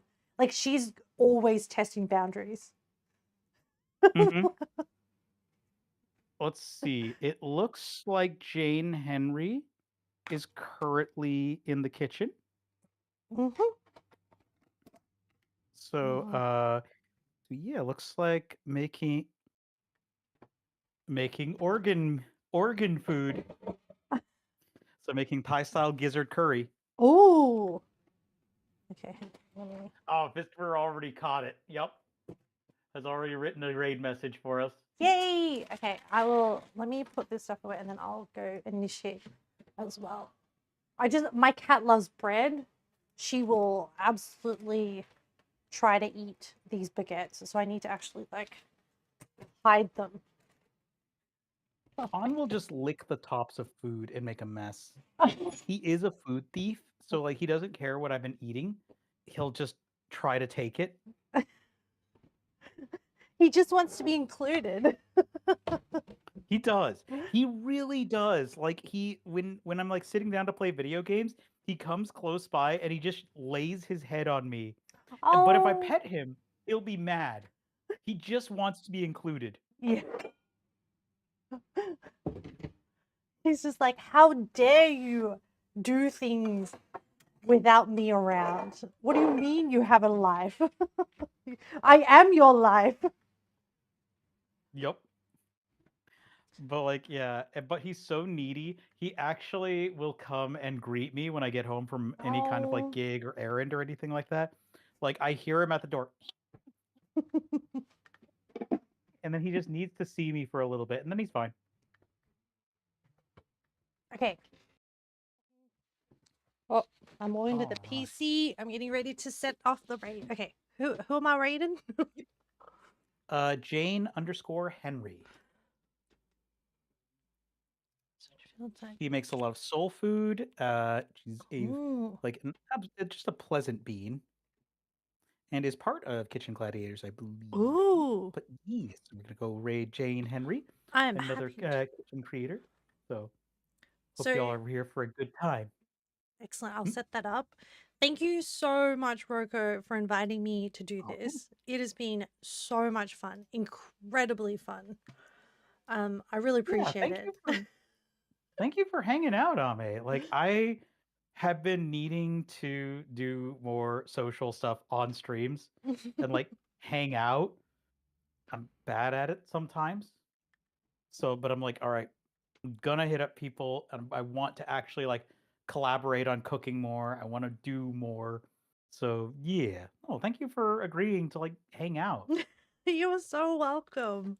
You are. I do feel like we are kindred souls. So it was an Same easy vibe. yes. Oh, well, I'm gonna hit raid right now. Yep, I'm gonna do Beep. that. So if the server's already put in our raid message. Yep, I'm gonna start So the this is a raid. robot raid. Put all the gizzards in the bag. Thank you for hanging Feel out, free to update chat. that. And I hope you all have a wonderful night, day, evening, whatever time it is for you. And I hope whatever food you make is good for your family and friends. So, night, everyone. Good night.